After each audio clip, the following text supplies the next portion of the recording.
Hello and welcome to the Saladcast on Monday the 30th of May 2011. I'm your host Dan Train. Joining me today, Robert Kemp. And my Budweiser. And Zachary Burgess. Other beers are available. You should really try and vary your intros a bit more. It's You think? a bit repetitive. I think repetition is what people like, though, sometimes. Sometimes. That's the key to the start of podcasts, I think. Like, all the classic ones, like, well, how does the Giant Bombcast start every single time? The same. He says more or less the same thing, apart from he always says it differently. Yeah, but you guys mix it up by... I'm the common element that stays the same, and you guys part changes every time. That makes sense. We're doing self-analysis again. Most of their intro gets interrupted anyway, so... I guess so. What do you suggest I should go with then? No, just try different words. Buongiorno, willkommen aus das Cast of Salads. Das Podcast. I think we did that before, didn't we? I'm the man who is talking and telling other people when and when not to talk of this podcast. What's up, guys? What's up, guys? How do other ones start? I don't know. We should keep self-analysing our own one. Hi, this is a podcast about games. There are two people with me. I don't really care who they are. Let's go. The best one was when Ross Atherton was doing the PC Gamer podcast back in the day, because he'd always go, "Hello and welcome to the PC Gamer podcast," like that, and that would be it. Hello and welcome to the PC Gamer podcast. So we're the Saladcast. So what else would you say? It's like, and happy listening. Good ears. Good ears. Good ears. You have good ears. Good ears. We just go, no, and so next time it'll be the fish, and then good ears, and then, so what you've been playing? Yeah. Fine listening to you. Surely that's what the audience should say. Fine listening to you. We say good ears, and they say fine listening. Go Irish and go top of the ears. Top of the ears to you. Top of the ears. Top of the podcast. Okay. Who are this? Enough analysis podcast? there, Zach? Yeah, we probably need to. I suspect we need to actually do podcast shit. Because I suspect there might actually, despite the fact that every time we say we haven't played anything, I suspect this will be another one full of actual things. Oh, I've got a bit to talk about again. We got to move on to actual what you've been playing situations, do we? Already? It's only been 3 minutes. So. Okay, let's get going. Who wants to go first this week? This time, I'm going to let you fight it out for the chance to go first. Who wants it? Who wants it? Oh, fuck it, I'll go then. Yes. You always go first. Okay, Rob. I do always go first, that's true. Fuck it's it, cool though, take it. Yeah, okay. Zachary Burgess, what you been playing? I'm going to enjoy my beer. Yeah, let him enjoy his bud. That does give you a good reason to not talk for a while. Oh, my cables will attach to my chair. Your what? Wait, I've got a cableage problem here, hold on. Oh, I thought you said your kippers were attached to your chair. No, that was the fish intro. We're now in the podcast. No more fish. My kippers. Well, what have I been playing? Well, there's some things that I needed to mention. Oh wait, there's an important matter of yet another corrections column first. Oh yeah, I've got a few corrections column items as well. So you go ahead. Of some shit that I spouted out last week. Lol. Yeah, right. I've got one that you said that's definitely wrong. So I don't know if it's. Well, it's probably this one. To say. Okay. Well, it's like you totally cannot be gay in Mass Effect 2. That's the one. You can in Mass Effect 3. I've written that down. Yes. No male homosexual pairing in Mass Effect 2, but which makes even less sense for Mass Effect 3. So no, Jacob is not gay, supposedly. Unless he is in 3. Possibly. He's not coming back though because everyone hated him, right? That doesn't necessarily mean he won't come back. No, he might be one of those like you just meet him characters. Yeah, for gay sex. Probably. Yeah. He's opened a brothel in the Citadel. Oh dear. Yeah. So yeah. That's not going to make any sense story-wise. It's bad enough where it's like, oh no, we've got to save the universe, and like, this is totally a suicide mission, so we'll have to have a really kind of awkward, stupid romance. And now it's even worse by the point you get to Mass Effect 3. It's like, everything is totally fucked up, but we still find time for shagging. Yeah. Well, it's Always the, find it's time the for key shagging. element that makes us human, or whatever. Sorry. Procreate. I don't know. Other Mass Effect 2 corrections from previous podcasts. I called that Asari a wizard lady. Oh yeah, we couldn't remember what the hell the But thing it's was. just a car. Oh yeah. Oh yeah. And also from even further back, I was talking about Assassin's Creed, and I called the lady playing the womany in the modern day times, whatever her name is. I called her Kirsten Stewart, but it's not. It's Kristen Bell. Christian Bell. Christian. The one from Forgetting Sarah Marshall, or whatever it is. Oh. So Yeah. So there, corrections column. Yeah, I think that's all of them. Okay. I can't remember anything else I needed to correct. Maybe something will come to me. I suppose I could correct the fact that I mistakenly thought the Needle Market Ice Cream Band's music was a pop song. But it wasn't. It was the Cornetto tune, which makes sense. Unfortunately. Well, it's close enough. Oh. Oh, messages. This is stealth messages that we're now going to announce on the air because Rob was trying to be stealthy. Apart from you can hear Rob typing, so it doesn't really help. Yeah. Oh, balls. Yeah, that's a message for you, Zach. So pay attention, because I can hear myself, so carry on. Well, it's I your was fault trying to to, do that. sort of do podcast engineering on the sidelines when now I don't have recording control this week. But Rob's typing is So too it's- loud. Yeah. So you need not to type. Yeah, I'll have to think of an alternative means. And Rob's squeeze Right. chair. Right. Zach, Anyway, Yeah, what sorry. have you been playing, man? Computer games. Wait, I am sure there was something else I was going to say. Oh wait, no, never mind. I was Corrections. coming on to the games I was going to actually have been playing, I guess. It's like, so first of all, I want to go back for a short bit of Tropico 3, even though I haven't really actually played that very much. But I remembered something else about it when I did play it for a few moments that I wanted to say that was another one of those kind of, because you remember how I said I thought that it was made by the same people who made that Dungeons game? And Yeah, I'm pretty yeah. sure that is true. That's not Okay. a correction. But you remember when I was talking about the Dungeons game, that they had basically almost precisely completely ripped off Dungeon Keeper's comedy aspect, with like the announcer guy who would talk about this nice pleasant place that you were making all shitty. Yeah, of course. Well, when I was playing Tropico, I realised that they've done almost exactly the same thing, only they've precisely ripped off SimCity, because there's several constant mentions of llamas and and like llamas doing stupid shit, and you can breed llamas. And it's like, well, okay, breeding llamas kind of makes sense, but Yeah, at least. I mean, but there's it's close several other enough. mentions of like various llama-related activities, and it's like, wait, so you've just completely ripped off SimCity's joke? That's incredibly strange. Yeah, but presumably it's a reference, and also presumably the llamas in SimCity are a reference to Jeff Minter, are they? Do you think? Yeah, presumably. There's no reason for them to be in Season City other than it being some ridiculous, incredibly long-standing in-joke that goes back to some horrible ancient time. Well, you know, Lamatron and all that. Apologies. Do you remember Lamatron? Yeah. Where How you can I forget Lamatron? It's like what Robotron should have been. and weren't there were more than just Lamatron games with Jeff Minter games with llamas in, weren't there? I can't remember. I can't remember. Well, he did Lamatron that was the space one- giraffe, didn't he? But I don't think that's moving away from llamas somewhat. Yeah, that's true. It just might as well have been a reskin of a llama turned into a giraffe. Basically the same Slightly shape. longer neck.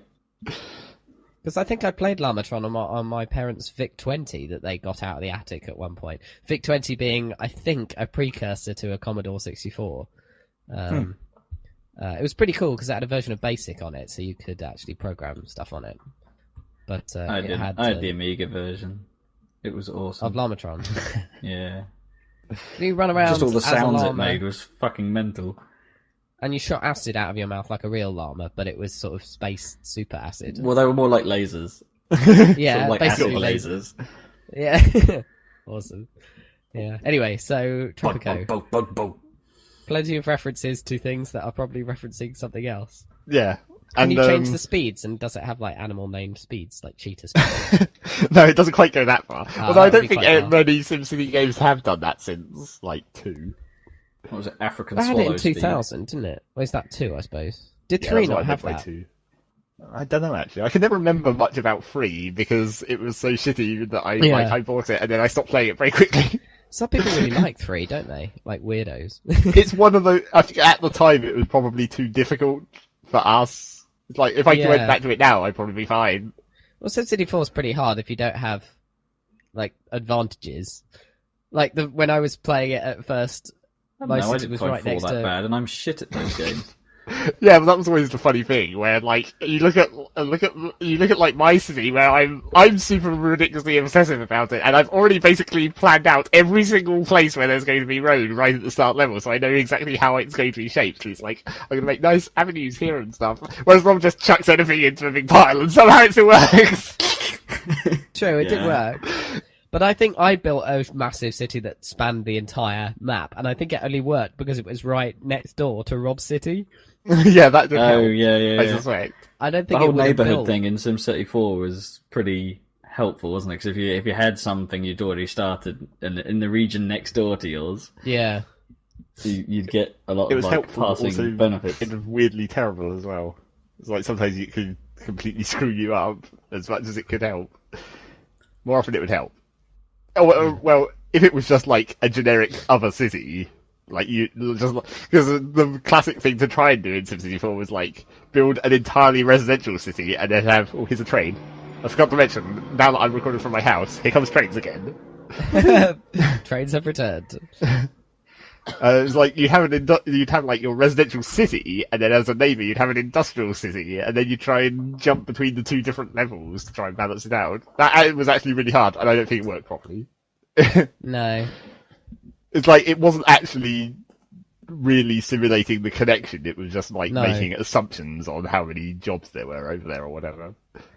Man, we need another SimCity. How long has it Yes, been? we do. Like 10, God damn it. 10 years? Or... No, not that long. I don't think it's been that long since SimCity 4. What, 5 years? Don't know. I could look it up. It's not 10 I just years, realised though. that I can't pick up the box or anything because I don't have it. Oh, wait, I do have it. It's right here. What does it say? Oh, wait, that's Rush Hour. It's not going to say Okay. the release date on the box, though, is it? It might It's be. not like a book. Well, Rush Hour It's was really 2003, apparently. So that's the expansion. So the original that's was 8 probably years. 2001-ish, so maybe 10 years. 10 years, yeah. Damn it. So Need yeah, another one. god damn it. But of course they can't do that any longer because they got purchased. Why did you sacrifice Axis? Why? What, Okay. who owns Maxis? EA or something? EA. It's like they Yeah, just but been... SimCity 4 was under EA, though, wasn't it? Yeah, but that was like just Published. pretty much Yeah. as SimCity 4 came out. That was the last thing that Maxis was doing by themselves, and then EA published it, and then EA bought them. Because Is they it kind of... were Maxis sort of split into the Spore team, or is that Maxis in general? I can't remember. Well, that is them. Spore came afterwards. That was after the EA purchase. That was like the Yeah. inside EA first thing Maxis did. I guess they make money with The Sims. That's how they survive. Well, yeah. Because that always Oh, I makes money. forget that's them as well. Yeah. Yeah. Well, it's I all suppose they Will went Wright, for, isn't it? oh, we can't be bothered to make SimCity because the Sims makes us too much moolah. Well, I'm Yeah, sure but EA people told like them not SimCity. to make SimCity. I mean, do you think we're People like finally SimCity, getting to but the it's a very stage with specific computers? audience. Do you think we're getting to kind of performance levels where we can actually have fully 3D SimCity and it actually work? Well, Maybe. I'm not sure that's really necessary. That's the thing about SimCity. It's like, Well, I know, but could you that would... could you make it look more awesome but still have the fixed cameras? Because that was what SimCity 4 basically did. It was like Well, look awesomely at rendered Tropico. buildings. That's like 3D, but fixed camera or zooming But less, around it. like, amount of buildings and stuff. Well, yeah. I mean, you still have to have it grid-based, because Tropico isn't grid-based, right? SimCity Yeah. would have to be, because that's kind of the whole point of SimCity. Yeah, I guess. But everyone wanted nice curving roads and shit in SimCity, even though that's Yeah. totally terrible. It was like, Well, they you could- can they see could have how it so they should roads could move theoretically it. be able to do it with curved Yeah, roads, they could- where it's they- just like, it fills in an area that's bounded by roads. Yeah, and that'd then be okay for subdivides that or residential something. streets and stuff. Yeah. You know. it'd be difficult For for the making auto zoning gated to figure out communities. what to put in the space, though. I'd imagine, maybe. Well, they needed to improve that anyway, the auto-zoning with the streets and things. Well, to make a completely ridiculous comparison, I haven't really been playing, but I've been reading about the coming ridiculous continuous updates to Dwarf Fortress.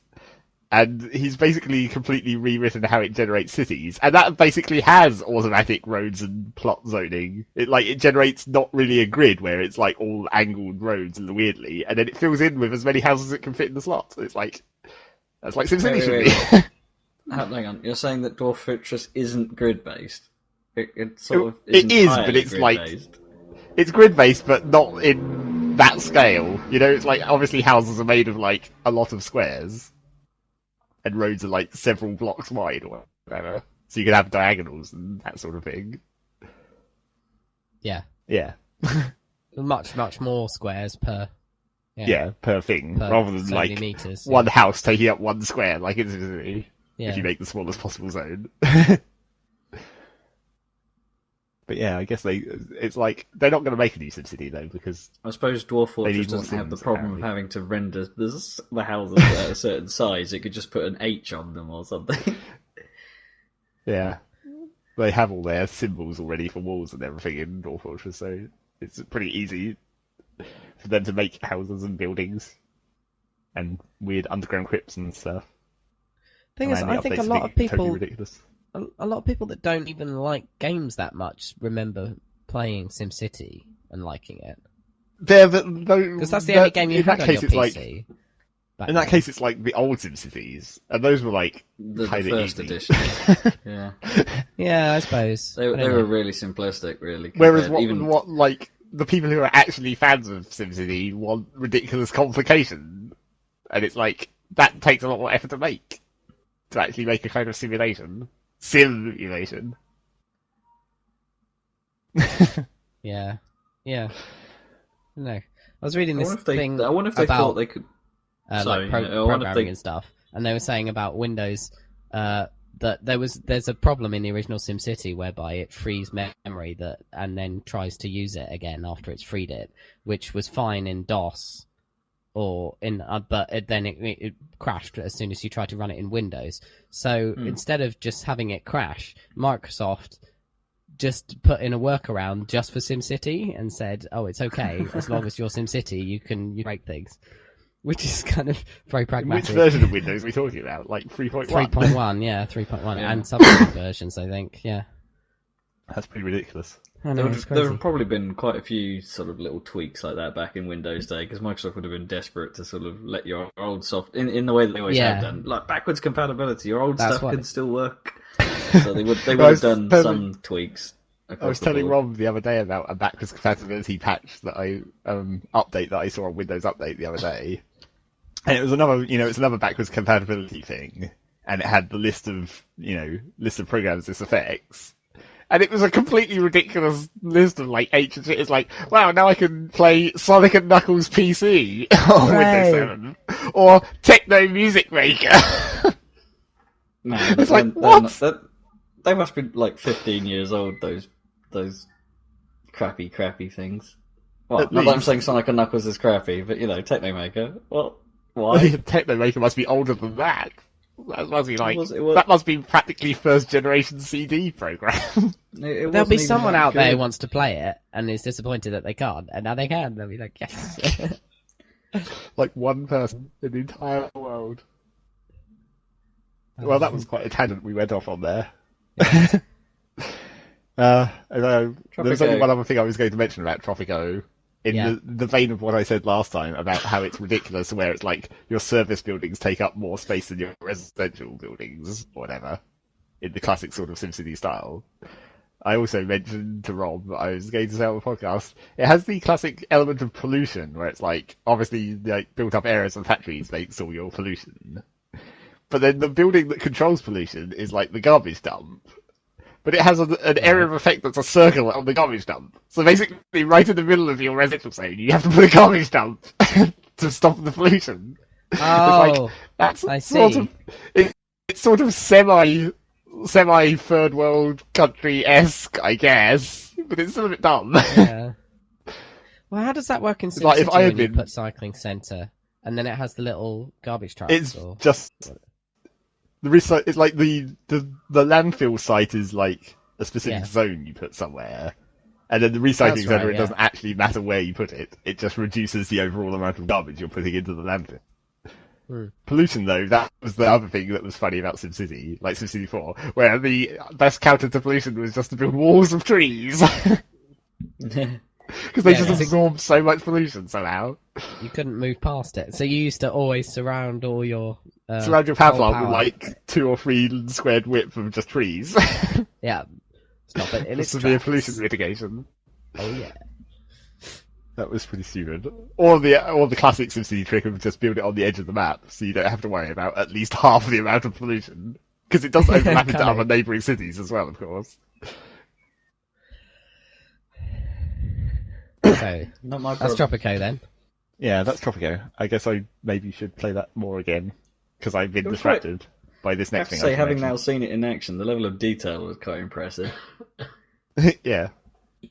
Visually, I mean, it's like, although they did make some stupid decisions, like they went to the effort of, I brought this up while looking at it, they went to the effort of making like a day-night cycle for how things look in the game, but made it so it happens quite suddenly, so the sun suddenly shifts across the sky to like twilight mode, and so all the shadows and stuff shift in like a few seconds, and then it stays there for ages, and it's like, well, you could have like programmed, if you were going to go to that effort of making the transition look nice, surely you could have gone to the effort of just having the whole day-night cycle play out smoothly, so the shadows kind of move around and stuff throughout the game, and yeah, I'm not sure what the idea of that was, really. Yeah, it's pointless. It's not even like it's based on days or anything. Obviously, it's months passing in seconds. But yeah, I was distracted from that by the other thing that I played way too much of in the last 2 weeks. Is this Terraria? Yes, so much Terraria. Terraria. They pronounced it weirdly when they did the quick look on Giant Bomb. I'm not sure what he said. It wasn't Terraria. So you've been playing Minecraft in 2D, have you? Yes, that's basically what it is. It's like 2D Minecraft, only as if Minecraft was an actual finished game. Because it's like basically like you lose the 3D-ness and like, well, I don't know if you lose anything else in particular. You lose the 3D-ness, but you sort of gain a much greater variety of like enemies and items and stuff, and like weird shit that you could make, like lightsabers and lasers. How do you make a lightsaber? What do you have to mine for that? Like you have to like, first of all, you have to get a meteorite to land on your world, which is you do by like breaking a shadow orb in a corrupted area, or it could just happen randomly. So you get a meteorite to land, and then you have to have an uber pickaxe to mine the meteorite ore, and then you get the meteorite ore into a meteorite bar, and then you get some gems from underground. It changes the colour of your lightsaber, so you can make different colours. Ah, just like in the Star Wars universe. Yep. Sort of. The extended it's totally funny. Anyway. So yeah. Just to be clear, we don't want any Star Wars fan trying to attract meteors to the planet just to build lightsabers. Yeah, that's true. So can you use your lightsaber anyway? To they're phase blades. Of course they are. Because you can't call them lightsabers, obviously. Like in Smash Brothers. Yeah. No, you can't use mine. It's just a weapon.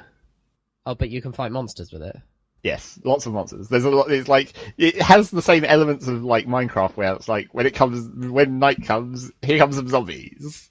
Yeah, it's like that's exactly the kind of same. And then but then it's got like as you go deeper into the world, you get different enemies and stuff as you go further underground, and that kind of thing. So are people playing this mainly as a game rather than as a sandbox, make the USS Enterprise kind of thing? Yeah, I get the feeling that's probably the case. It's more like an actual game with like a progression and boss monsters and stuff. Where, how do you get to a boss then? Do you just find them underground or? There's only 3 in the game at the moment, and it's like one of them can just appear randomly after your health is at a certain level, I think. And then one of them is from the shadow orbs in the corrupted area again instead of the meteorites. You also get this specific boss, and then there's one that's guarding a randomly generated dungeon at one side of the map, and you have to defeat it to earn access to this dungeon. And what's in the dungeon? So the boss isn't at the end of the dungeon. The boss is just to get into the dungeon. Yeah, basically. And then inside at which the dungeon, point there's nothing to really heavy to fight inside the dungeon. Other than you get a lot. Minions. It's like you get a lot of enemies in the dungeon, and they actually do quite a lot of damage compared to just about any other enemies in the world at that point. It's like the boss monster is pretty hard. It's not so hard in terms of staying alive, but it's hard because it's time limited. It's like if you don't defeat it during the night, it just kills you. So you have to have a certain damage output basically to be able to defeat it in time. But yeah. So what's in the dungeon that's good? Like the good loot or something? That's where you get the ridiculous things like the laser guns and stuff. Because naturally they'll be at the bottom of the dungeon, right? Laser guns. Yeah, of course. Okay. Or on a floating island, if you want to find one of those. Does it have gravity, or do things float in the sky Minecraft style? It's basically exactly the same as Minecraft, where like only sand is affected by the gravity, and all the other blocks will just stay where you put them. So, except for trees. Although normally you can't build blocks in midair, you have to like attach them to something, and then you can remove everything else so they stay in midair. Right, yeah. And yeah, like Rob said, trees, unlike Minecraft, where you can just punch a little bit out of the middle of the tree, in Teraria they're more like actual trees, and well, they look more like actual trees, and then when you attack them with your axe at the bottom, the whole tree just spontaneously combusts into wood, and then falls onto you. Alright. They don't like fell trees or anything, they don't fall over. No. They disappear. Yes. They just spontaneously go, and then it all falls on your face, and then you collect it all. And yeah, it's also quite a lot like Dwarf Fortress in its sort of underground progression as well, where it's like you start off on the surface where it's like mostly dirt and then some rock, and then as you go down you get into more rock than dirt, and then you get like underground mushroom forests and that kind of thing, and then of course eventually when you get to the bottom it's like, oh look, you've entered hell. Fun times. Lava. So it's got different strata. Yes, basically. Which Minecraft doesn't really have. In the same way. Minecraft only has that in sort of the element of like the different minerals only appear at different depths. So it's like you only get diamonds right at the bottom of the world. Yeah. But it's not like a different tile set or whatever for each layer. No. In Minecraft. Yeah. So yeah, basically it's like this is basically clearly this is a 2D rip-off of Minecraft, or not really. It is a rip-off, is it not? It's like, well, people have been saying in their reviews of this that it's like Minecraft has now become a genre. It's like a exploring and building genre or something. And this is just like another game in that genre. It's like, well, okay, I guess. It's like saying first-person shooters are all Doom clones, right? So, well, I mean, would you put like Worm in this category as well then? Because that's kind of exploring and building. It's a lot different to these, though, isn't it? I mean, it's like it's also in Java. Lol. Well, I thought that same guy. I thought Worm and Minecraft were similar, but actually, despite the fact that this has lost a whole dimension, it's a lot more similar to Minecraft than Worm is, isn't it? Than Terraria. Oh yeah. Yeah, I guess. Teraria. Well, it's to do with like the block element of it, isn't it? Whereas in Worm, it's more like a sort of a sheet of a world that you modify the literal nodes on it. Yeah. Apparently, I was watching the quick look on Jargon of Terraria, just briefly, and they said it had been made in XNA in like 2 months by like 2 guys. Supposedly. That's cool. Yeah, maybe we should. That's cool. I still want to like investigate XNA when I know a bit of C#, see if we can make a game. I was about to say, in 2 months, that's pretty impressive. Oh, they probably worked on it full time, but I don't know. Well, apparently the main reason it came out at this point was because it got leaked, basically, and everyone was downloading it illegally. So they were just like, oh, well, fuck it, we'll just release it and hope people pay for it. And then people did. But it's more finished finished than Minecraft, that's the ironic thing. That's the thing. It's like, basically, this sort of is a rip-off of Minecraft, or a genre of Minecraft, a genre rip-off. But then it's like, if Minecraft fails to rip off everything in this game by the time it actually comes out of beta, then they will have failed. What's the thing? How long has Minecraft been about? And I thought Minecraft had like a full-on team now. It does, and they've defined an actual release date as well. Slow. Well, they do keep adding stuff. Yeah, they have. I mean, the maps update has actually gone through now.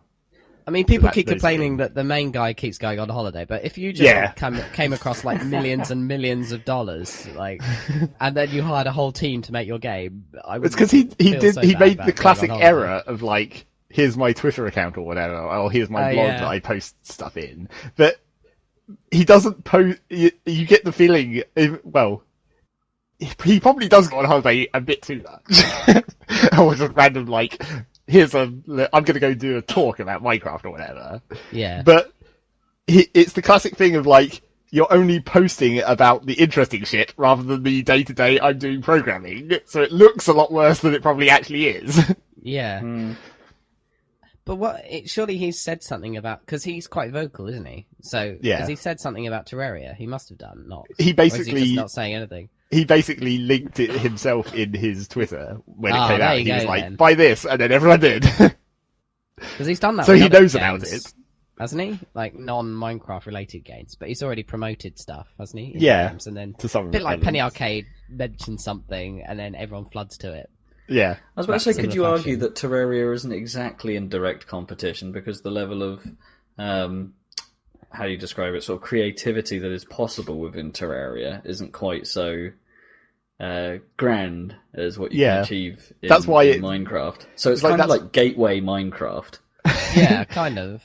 I guess. Well, it's like they say about the sort of, it's more of an action-y game where you're like running around and fighting stuff than just building things. It's like the main element of Minecraft is making awesome shit rather than the monsters, because the monsters are just sort of dumb and annoying in Minecraft more than dangerous. Not to say that the AI is amazing in Terraria either. It's just like walk towards. But that's 2D fine. There's not much they can other do really than that. Thing is that melee, first-person melee, never works no matter how hard you work on it. Well, I can't say never because there's occasional game that make it look okay. Well, right? they say The Witcher 2 has pretty good melee combat. Do you remember the Butcher Bay, whatever it was, Chronicles of Riddick? That was sort of okay. Oh yeah. And obviously, Oblivion, not that great, but not great. No. There. Presumably, Skyrim will do something about it. I'm just thinking, like, the Terraria has an inherent advantage in combat mechanics purely because you can see your character. And if you make Minecraft third person, it wouldn't work because the camera would get stuck everywhere. Well, you can toggle third person in Minecraft. Oh, can you? What happens with the camera? It just like it's a third person camera. It goes third person. Yeah, but when you're in a mine that's 1, 2, cubes. Yeah, I imagine that's probably quite bad. I don't know if it clips or whether it bumps off the walls and then like clips into you. I haven't actually tried it. I've only ever turned it on the surface to be like, look at me standing in front of my farm. Lol. Yeah, it wouldn't really work for mining, would it? No, I don't imagine so. In a 3D world, anyway. But yeah, so what was the other thing I was going to mention about Terraria's? Oh, yeah, it's like if Minecraft doesn't rip this off, all of its stuff, by the time Minecraft comes out, then it will be really bad. But it's like they have literally set a release date for Minecraft where they say this is going to be the point where it's not going to be beta any longer. It's like the 11th of November this year. And where they will start charging full price. Full price, yeah. But that seems when you say full price, are they going to start charging for like AAA title full price, or are we talking it's like a few quid? I think it's like 20 or something. Yeah, it's like 20. The sort of region that they're going into. Still a bit high for something that's been free for so long. It's not free. It's never been free. Zach paid well, it had been free technically. There was a version of it that was free. I was about to say you can still play it without paying, though, right? Not really. I'm not sure if you can any longer, unless you dug up an old-ass version. That's the crazy part about it. He's made millions off people buying a game that isn't finished. It's why I don't understand the whole buying into a beta test. It seems crazy, but I mean, lots of people seem to like it. If you compare it to like the Dwarf Fortress method of people just donating money for the prospect of getting more updates to this game, it's never going to be finished ever. He might as well. He probably has said as such. It's just like it's a continuous project, and for as long as he still gets cash, he'll be working on it, I guess. So, how much was Terraria? Is that like a finished product? Yeah, that was like some £5 or something. I actually can't remember. Yeah. I should probably actually look that up on Steam. So you just shoved it up on Steam. Carry on, talk amongst yourselves. Yeah, they just basically, once it had started leaking, they were like, "Oh shit, we'll just jam it on Steam as fast." Oh, it's £6. Jam it on Steam as fast as possible, and get some money. But then they still got like 600,000 sales, and they 50,000 sales, which is like 650,000 quid or whatever. Yeah, that's pretty good. Or 500,000. Yeah, extra zero. Presumably, if it's built in XNA, it would be like trivial to put it on the Xbox. Yeah, but it's the classic problem of like inventory management, where it's like you open your inventory and it's just a big grid. Right. And that would be quite a pain in the arse of like. Also, the fact that when you open your inventory, it doesn't pause or anything, so you're still totally vulnerable. Although the weird thing is, you can have your inventory open, but you can still like attack and move around. Oh. Okay. But then that wouldn't work on the Xbox because you need to use the same controller for doing. Yeah, movement. Yeah, I don't know. Then they might have to tweak it. I mean, I wonder if it works straight off on Windows Phone 7 because that runs the XNA stuff. Because they're porting Minecraft to smartphones. Yeah, which just seems insane to me. But apparently, yeah, I can't see how you could possibly play that. Really, I mean. Aside from, it's such a tiny, tiny screen. I mean, yes, phone screens are pretty goddamn awesome, and it can, have a decent resolution or whatever, but still, it's like a tiny resolution and a quite difficult control scheme, I imagine, to run that around. Yeah. It's a bit of a mystery, that. But I'm sure people will buy it, because everyone needs Minecraft on the go. It's like, well, I'm if sure it syncs with your own stuff at home, it'd be amazing, sort of, because then you can work on stuff on your computer. Presumably, you could just copy the save file or something. I guess. Don't know. It's not that hard to find those kind of files. So, you recommend buying Teraria then? Well, if you've got £6 and you don't want to go into the hardcore Lego aspect of Minecraft, but you just rather want to have a Minecraft-ish experience but with more stabbing things, then yeah, that's Teraria. To be honest, it seems like the opposite side of Minecraft than the side I'm interested in. You're more interested in the Lego aspect. Yeah, I think that's more interesting than the whole game side with the monsters. But it would just be nice if it was a bit easier to do in Minecraft, I guess. That's true. You can't separate them without cheating. Well, really. I mean, that's why they still have creative servers or whatever, where it's just it gives you access to the palette of blocks, and then you just go and build it. But then that's taking away some of the aspect. It's that's too less easy of a game. Yeah, you need to be able to sort of sliding scale those things. Turn off the monsters, and make it easier to find certain materials. Well, it'd be nice. I think Minecraft. The trouble with it's in Teraria. It's pretty goddamn easy to find minerals and stuff because it's just you just walk down a cave and there's ores in the wall. It's theoretically the same for Minecraft, but because of the 3D world, it's a lot easier for it to get hidden behind just one layer of blocks can hide an entire vein of mineral from you in Minecraft. Whereas in Terraria, you can just see one square further into the wall and it's oh, there it is. You need some kind of awesome cheating scanner in Minecraft. Well, you just need see loads of gold underground. There just needs to be some kind of it's something that people have complained about for ages in Dwarf Fortress as well. Because obviously you can't see into the rock in Dwarf Fortress. It's but surely dwarfs should have some kind of mineral sense because that's a dwarfish kind of thing to know where the minerals are to be able to sort of guide themselves to mine to the right area. I guess I don't know. I mean, obviously, dwarves are in high fantasy fiction. They're usually very skilled miners, but I don't know if they have some kind of magical power. Usually, they're less magical than elves. Well, it doesn't necessarily need to be magical. It might just be geology. It might be you find a tiny amount of the ore in the vicinity of a vein, so they're not quite so easy to accidentally mine around and miss by one square or whatever. Yeah, that makes sense. Anyway, is that Teraria then? I think I guess that is everything I need to say about it. Even though I've played it for so goddamn long, there's not really that much to say about it again, as always. It's the Minecraft problem. It's you can play it forever. Yeah. I mean, you don't level up or anything, you just get better stuff, right? Yeah, I mean, that's the equivalent of leveling up, really. Yeah, and you do, level up your health and mana, so I guess that's sort of leveling up. But do you lose your stuff when you die and have to do a corpse run, sort of Minecraft style? Well, no, luckily that's one of the other things that's sort of easier about Terraria. It's you keep all your stuff when you die, apart from half your cash.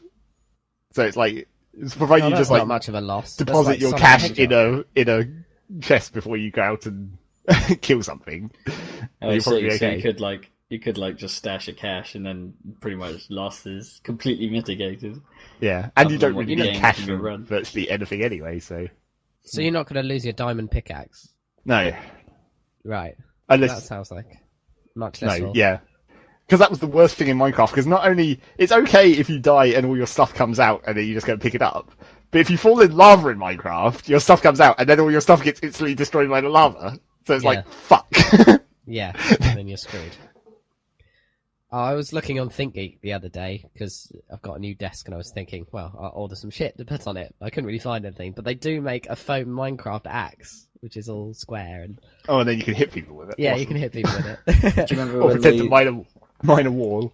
And they also make a baby crawler, which is apparently called a creeper in American parlance, and it's a creeper, so it's green with Oh, genius. Put that on your baby, and it crawls towards you and explains.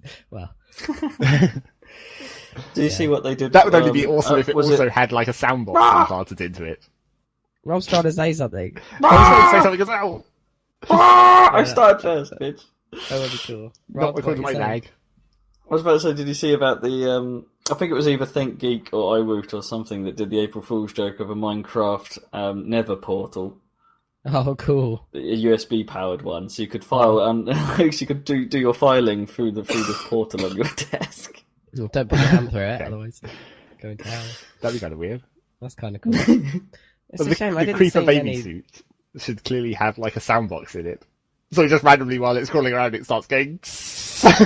Well, they already ThinkGeek already make those shirts with the built-in speakers, don't they? Yeah. Yeah. So I suppose you can't put that on babies though. You can't. No, put, maybe not. Electrical things in the vicinity of babies. Yeah, I don't know. Tasty electric. I don't know. They didn't have that many great things on ThinkGeek for my cube or whatever. You know, they have cube goodies. I couldn't find anything in. All I found that I really liked, but they don't make a UK version, was I put it on my Facebook. I don't know if you saw, but it's Blue Canary in the outlet by the light switch. Oh yeah, I did see that. It's a nightlight of a blue canary, like in that They Might Be Giants song, but it's got the US socket. So, but isn't that cool? Because that whole song is written from the perspective of a nightlight in the shape of a blue canary. It's like you can actually buy one. Yeah, that better be some hella royalties they're getting there. I don't know if they don't need royalty because there's no actual connection, is there? Apart from it being literally the lyrics of the song. Well, that's what it's named on ThinkGeek. But if you actually go to the manufacturer's website, it just says Blue Canary Nightlight, and you can't. That's super close. I know, but he's your only friend. He's not your only friend, but he's a little glowing friend. But really, anyway, so that's all I found. That was cool. Oh, and you can get the red swing line stapler from Office Space. Of course. Because they never made them red. So the props department for the film had to make a red one, and now you can actually get a red one. Why would they make a? Why would they have to make it red for the prop? Unless it was a case of like you have to make it not look like the product that it actually is. I was about to say, does it stand out more on the desk being bright red? I think it probably does. I think it was just written into the script and. What, by someone who never seen one of those slippers before? It's like, it's red! Maybe he assumed there was a red one, and he thought red would be a good colour, so... I don't know. I believe you have my stapler. Believe you have my stapler? Set the building on fire. Anyway, computer games. Are you done then, Zach? Yeah, I guess that's it. I'm sure I might remember something. Oh, wait, there is something else. Not something really that I've played, but sort of news aspect, I guess. News! It's like the Eve walking in stations thing has appeared onto the test server, so they're like getting ready to actually release some aspect of it. Obviously, it's just going to be totally pointless at this point. They're like captain's quarters, press console buttons with your avatar's finger rather than just pushing a button or something. But they've also probably. I think there is meant to be a fish tank that someone said that you can buy. But that's the other thing. They've introduced their like microtransactions system into Eve, which so you can buy obviously hats for your avatar, right? Yeah, which obviously everyone is like, no, or, the e-forums are like, no, because the e-forums are automatically opposed to anything ever anyway, but probably more so in this case. I have to admit, in this case, it is a bit of a kick in the teeth, because you're already paying subscription. Yeah, it's like, it's not a free-to-play game that you're paying for stuff, it's a subscription game that you're also paying for more stuff. And the classic It'd be okay if they half the subscription. It's the classic sort of quote that everyone digs up, or like the e-forum people naturally dig up in to protest this. Is like, you said one of the devs said one time that like that like $15 a month should encompass everything about Eve. You shouldn't ever have to pay more, and that's to do with like the free up expansions basically for Eve that they've done since the start. It's like, now you're going back on that. You're making content that we can't access without paying even more money. But that is good, that free expansion thing, because the World of Warcraft is a bit of a joke the way you pay for the content, the new content on top of the subscription, don't you? Don't you? How does that work if you're a noob to World of Warcraft? I mean, if you're just joining, do you have to buy the base game and all the DLC? Well, I think it's like, I think you kind of do. Have. It's like you don't have access to the DLC stuff, but you don't can have still access to see those it. areas. It's like does. It's the base game of World of Warcraft still has all those assets in it. You just can't access it unless you, or whatever, something like that. As usual, we don't know anything about World of Warcraft. Yeah, because there was that big change or whatever. Cataclysm.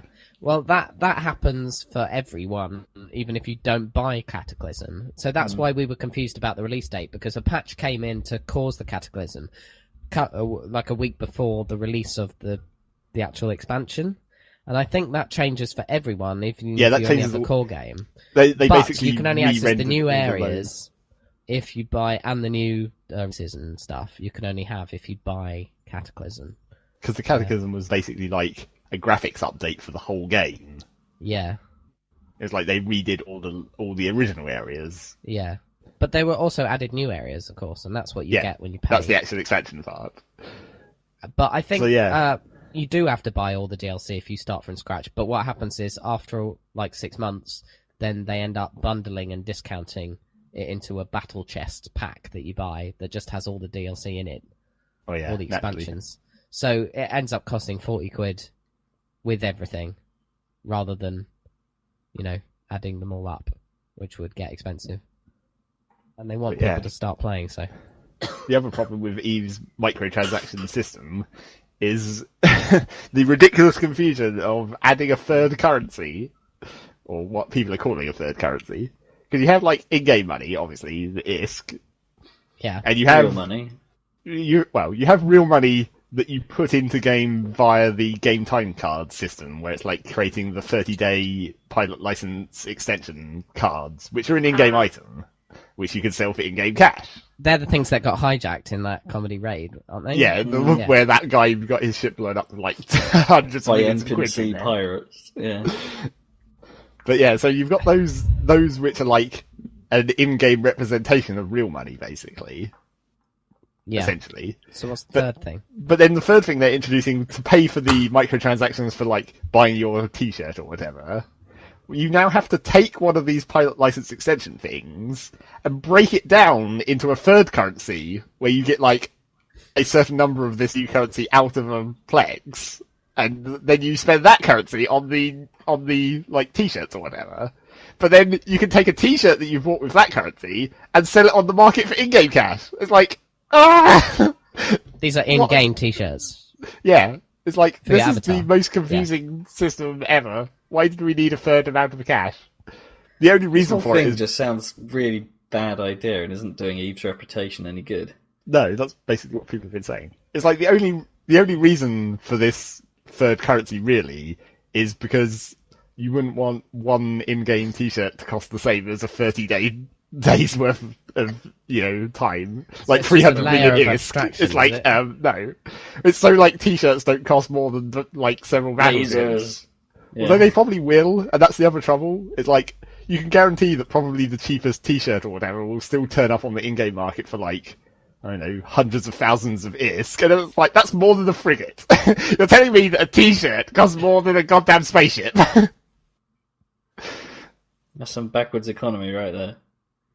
I mean, you can already use in-game ISK to pay subscription, right? Well, by buying those time cards. It's like someone had to put those time cards in-game using real money at some point. Oh, I see, and then you can just buy them off. Okay. So I was wondering if they could make it so that you can buy like real world Eve t-shirts and card game stuff with ISK. That would be pretty funny. That'd be hilarious. You might be able to do it with this new currency, maybe. Maybe they will. They can port that through their actual store. That'd be insane. But yeah, t-shirts and shit costing cash in Eve. It's going to be ridiculous, basically. Damn it. The fact that it's because half the people are like, no, this is a bad idea. It's like ruining Eve's reputation as a game that gives you free updates or whatever because you're putting the content behind a paywall and all this stuff.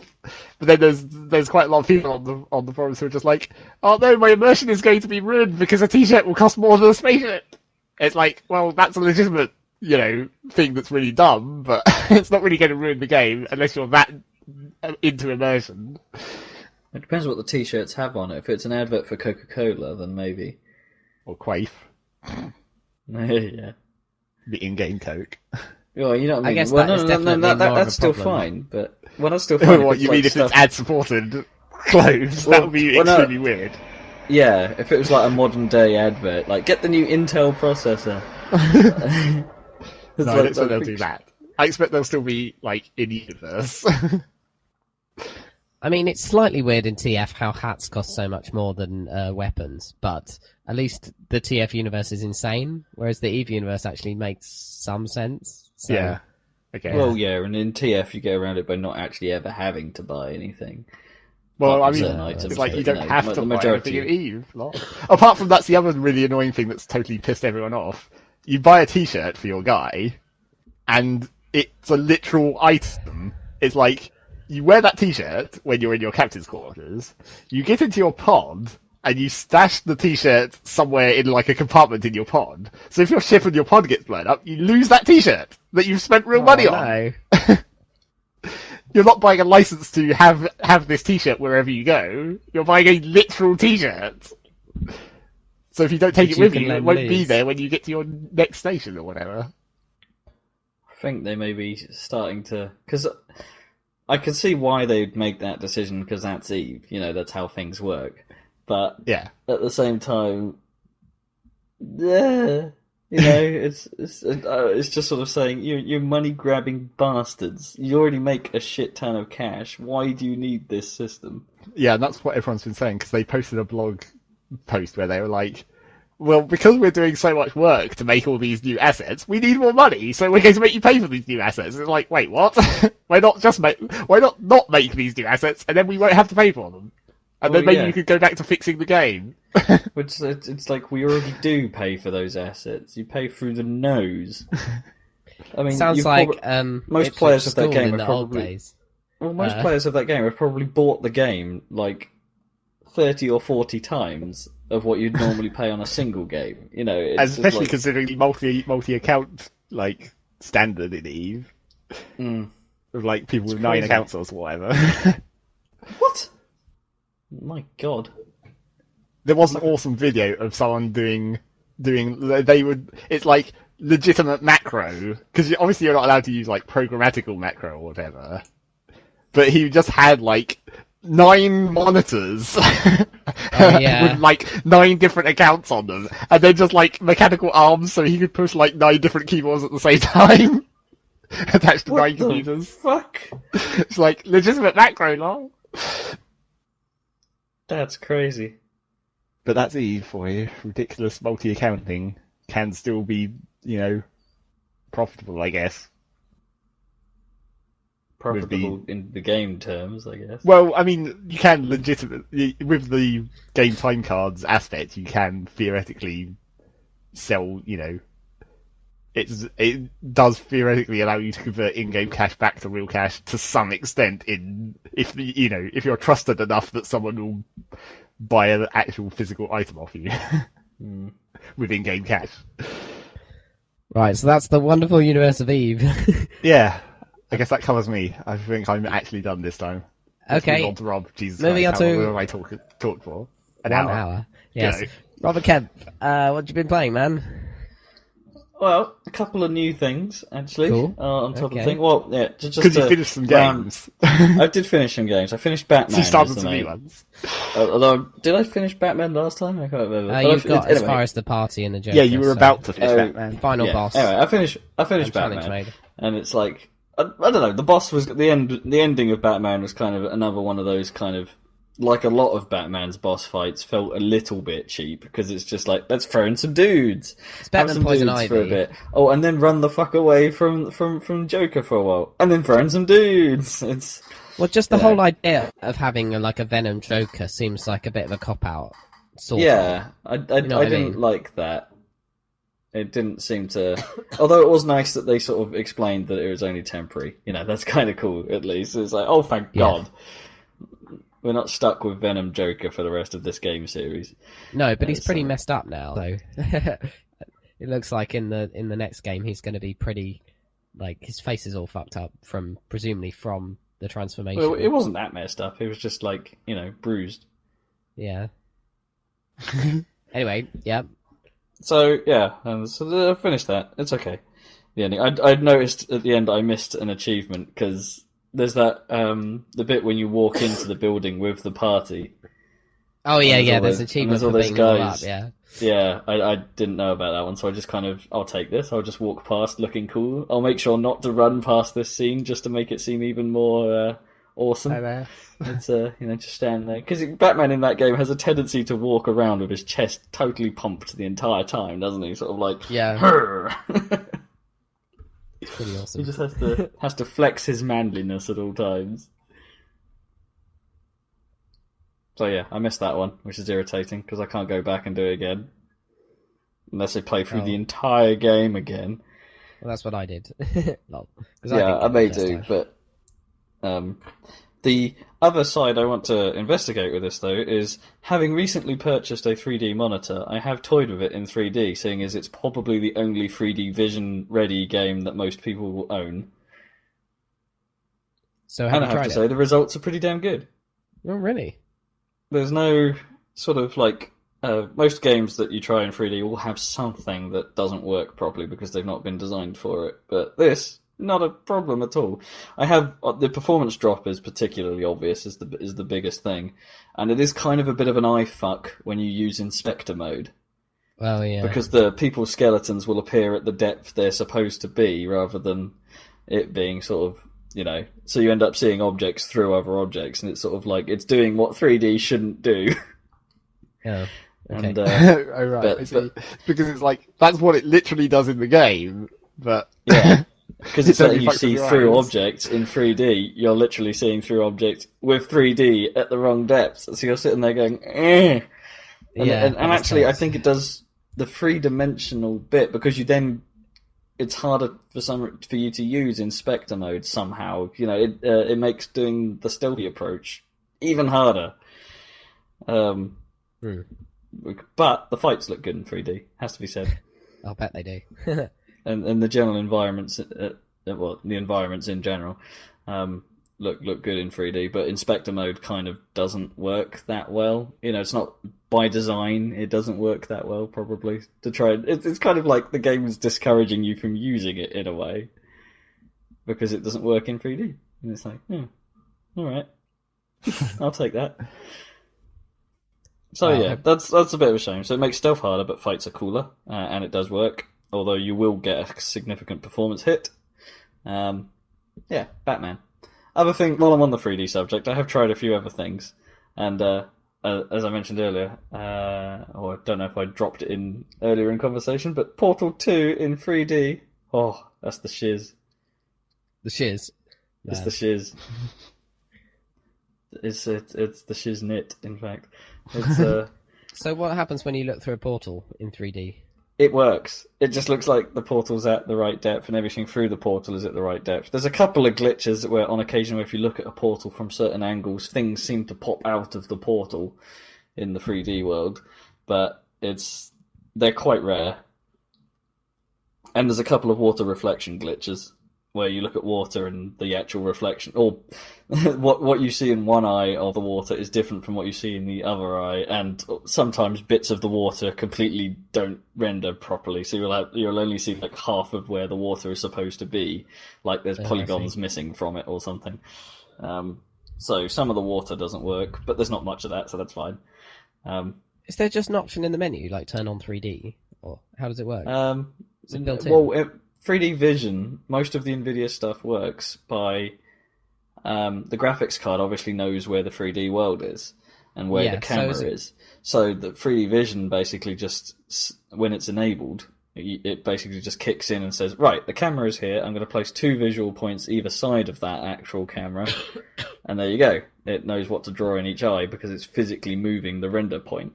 So do you enable this in the sys tray and then launch it? Yeah, basically. There's a little program you can run. You know, in Windows 7 it's quite nice because you just fire the start button and say enable 3D, and there you go. But most of it works via this little IR transmitter thing that sits on your desk. And if you don't like the 3D, you can push a button on it and it turns off. Oh, cool. So that's quite cool. Does that have a slide to a point? With 3DS or not? Kinda. It has got a depth slider on the back of it, so you can change how extreme the effect is. Up to quite an extreme setting if you really feel brave and don't mind severe eye trauma. Who would mind that? A very minor case of major brain damage. Yeah, it's fine. We'll just cut them serious, out. isn't it? Serious brain damage. Anyway, we'll just cut out the tumours. Is it the same procedure for Batman then to get 3D? You know, just run the same thing? Batman actually, because it's 3D vision ready, knows how to turn it on and off. So when you start the game on PC, you get that little configuration box come up, so you can choose to have it on or off from there. But I haven't tried it because I was just playing it with it on, but presumably the button would work in that scenario as well. Yeah, I'm sure. Okay, cool. So yeah, there is an exception to that rule. Because I play Team Fortress in a window, for some reason the button doesn't work. It relies on whether you've turned it on or off in general from the Windows 7, the program prompt. Or not necessarily Windows 7, but whether you've hit the enable or disable thing. So windowed stuff listens to that value and doesn't listen to the button on the transmitter. Right, yeah. So you just need to set up a keyboard shortcut for that shortcut. Yeah, the problem is you can't change it while it's running. You have to shut the program down and then disable it. Okay. And then yeah, so there's a few hoops to jump through. But yeah, Valve stuff in 3D because I have played Left 4 Dead 2 and Team Fortress 2 in 3D in the past, and they are some of the best examples actually. The Valve engine seems to cope with 3D pretty darn well. The only glitches are generally sort of things like light bloom and reflections that don't work so great. Yeah. Everything else looks fine. So I would recommend that. And it's Portal 2 3D. Wave of the and future. It runs like stink is the thing. That's why Portal 2 in 3D works because it runs my PC isn't as good as you guys, but I'm running it at full, not 3D but 1080p, and I never noticed any slowdown. It's bizarre. It's really good. Not same that my here. computer's and crap. The exact same thing happens when you're. But... Yeah, and you get the exact same effect in 3D on my machine. It's like it doesn't slow down at all, which makes it even better. The effect, I strongly believe, and I've said this before, that 3D is always better the faster the frame rate. It looks far more believable. Definitely true, yeah. And it doesn't have to trick your brain quite so much because it just looks more real, and it's a crazy effect. But yeah, so highly recommended. Just for those of you who are consumer savvy, I'm currently using the LG W2363D Flatron monitor, which is vision ready, relatively well priced monitors as well. Are available. Yes, they are available, but I just wanted to point this one out because it's quite well priced at 1080 resolution. Most of the other equivalents at this price range will fall into the 1050 resolution, 16 by 10 rather than 16 by 9 style. Yeah. So if you want a few extra pixels, this is a good option to go for. 1050.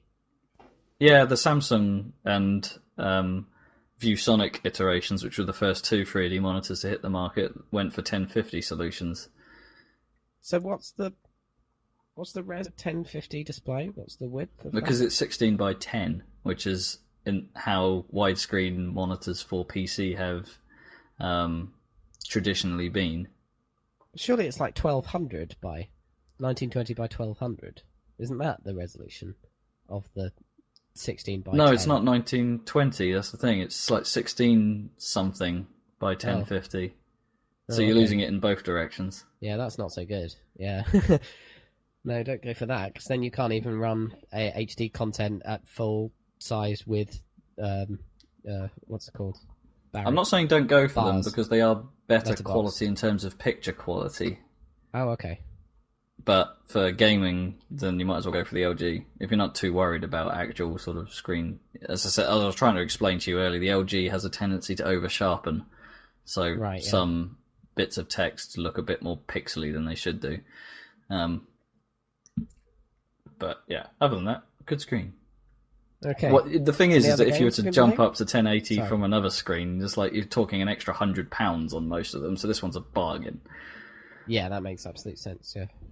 Like the Asus and the Alienware, for instance, are the other two I can think of. And BenQ. But yeah, they're an extra £100 from the off. So I thought I'd rather spend that £100 on getting a 3D kit. Yeah, that makes sense. Woo! So you played the challenge mode on Batman? I have, yeah. It's kind of interesting. It is hard. The problem I have with it is the same thing I tried to describe. I had a problem with the combat earlier, where sometimes you can see something coming, but you either... sometimes you know it's coming, so you push the button to do it, and then you've pushed it that split second too early before it's expecting you to push it, so you just stand there looking like an idiot. And it's like, damn it, my combo! Your combo, yeah. Yeah, it's annoying. The combo is so important for challenge mode. It's crazy. Yeah. It's literally 1 second, which is, in some circumstances, quite a long time before it works. Actually, it's... other circumstances... It feels like it's less than that, because even if you just take one step, outside of a combo, if you finish a move and then walk one step, that's it, combo gone. The moves have to be completely attached. You can't do any normal action and expect to keep your combo. Yeah. Some of the more irritating things I think is more to do that I have with those fights is when there are a lot of circumstances when you start getting into the challenges and trying your hardest to get the score. There's a number of circumstances where you just cannot. Things just will go against you and there's nothing you can do about it. Like the ones where a guy goes and picks a gun up from the cabinet or something. You'll try your best to get over there or to batarang him from afar, but there'll always be a situation where you get there and something happens and it's like you can't do anything about it. And it's like the worst is when the gun's on the floor, like I was saying. Yeah, like and the they gun just pick it boxes up make a sound, so you know when they're getting one, so you can go over and kill them. Plus, the enemy struggles to open them.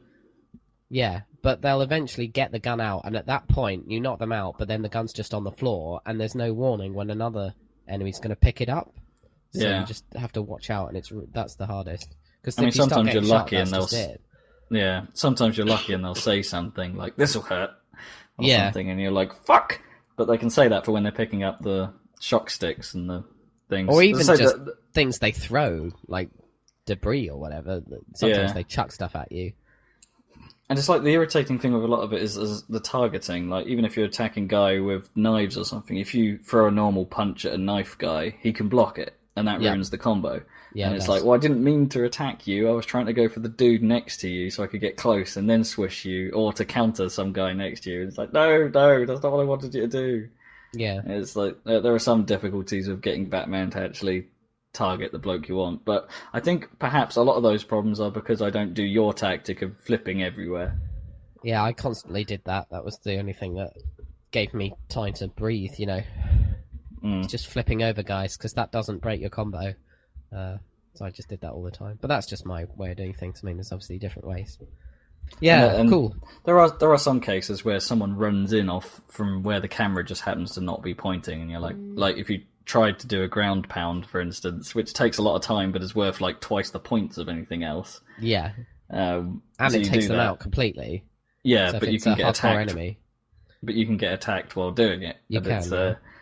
So someone runs in off screen. They tend to just run towards you and attack immediately when you're attempting one. So it's like, oh crap, I thought I'd down them all. I didn't realise there was another dude off screen. Yeah. It's like, damn it! And if you have knocked them all over, there's no way you can kind of guarantee that once you've done the ground pound, one of them will have stood up, so that you can continue the combo. You know, if you want to do there are. That's the other thing. Sometimes or, for instance, this is quite annoying. There seems to be an occasional inconsistency about how far Batman will move to do the ground pound. I mean, there'll be times where I've knocked a guy to the floor, but he's like with a batarang or something, but he's halfway across the room. So you press the combo to do a ground pound, and he'll just jump like a few feet in front of him. And it's like, no, go over to that guy. Like you wouldn't normally if I told you to do any other move. You'd go to that guy and get him down. And it's like the ground pound seems to be the one that doesn't work very well compared to the rest of the moveset, which is a bit frustrating. You're like, fuck, my free flow perfection bonus.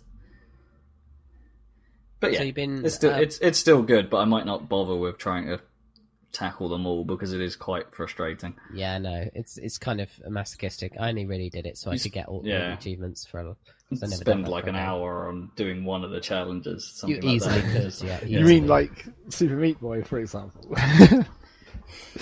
Yeah, but that's the thing. The problem I have with challenges like that is once I'm into them, I can't stop until I've done it. Yeah.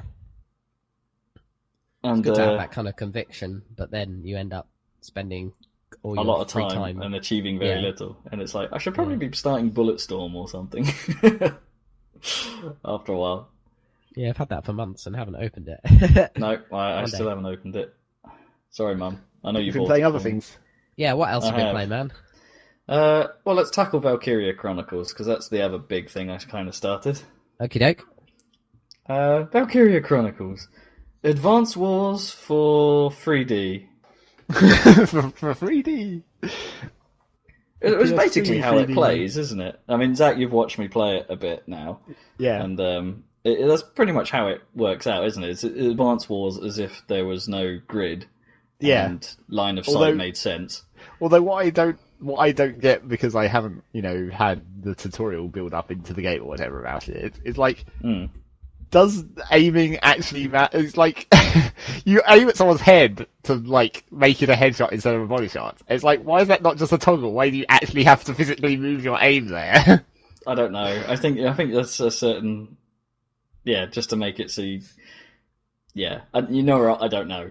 I think to a certain degree, like the aiming mechanics for Lancers make sense, and if you're a tank, because you can choose to shoot at a tank's body or its tracks, and so in that case, the aiming makes sense. But maybe if you don't aim at someone's head manually, maybe it doesn't even go for the headshots or something. Well, no, I imagine which seems dumb. Is it like that in Fallout?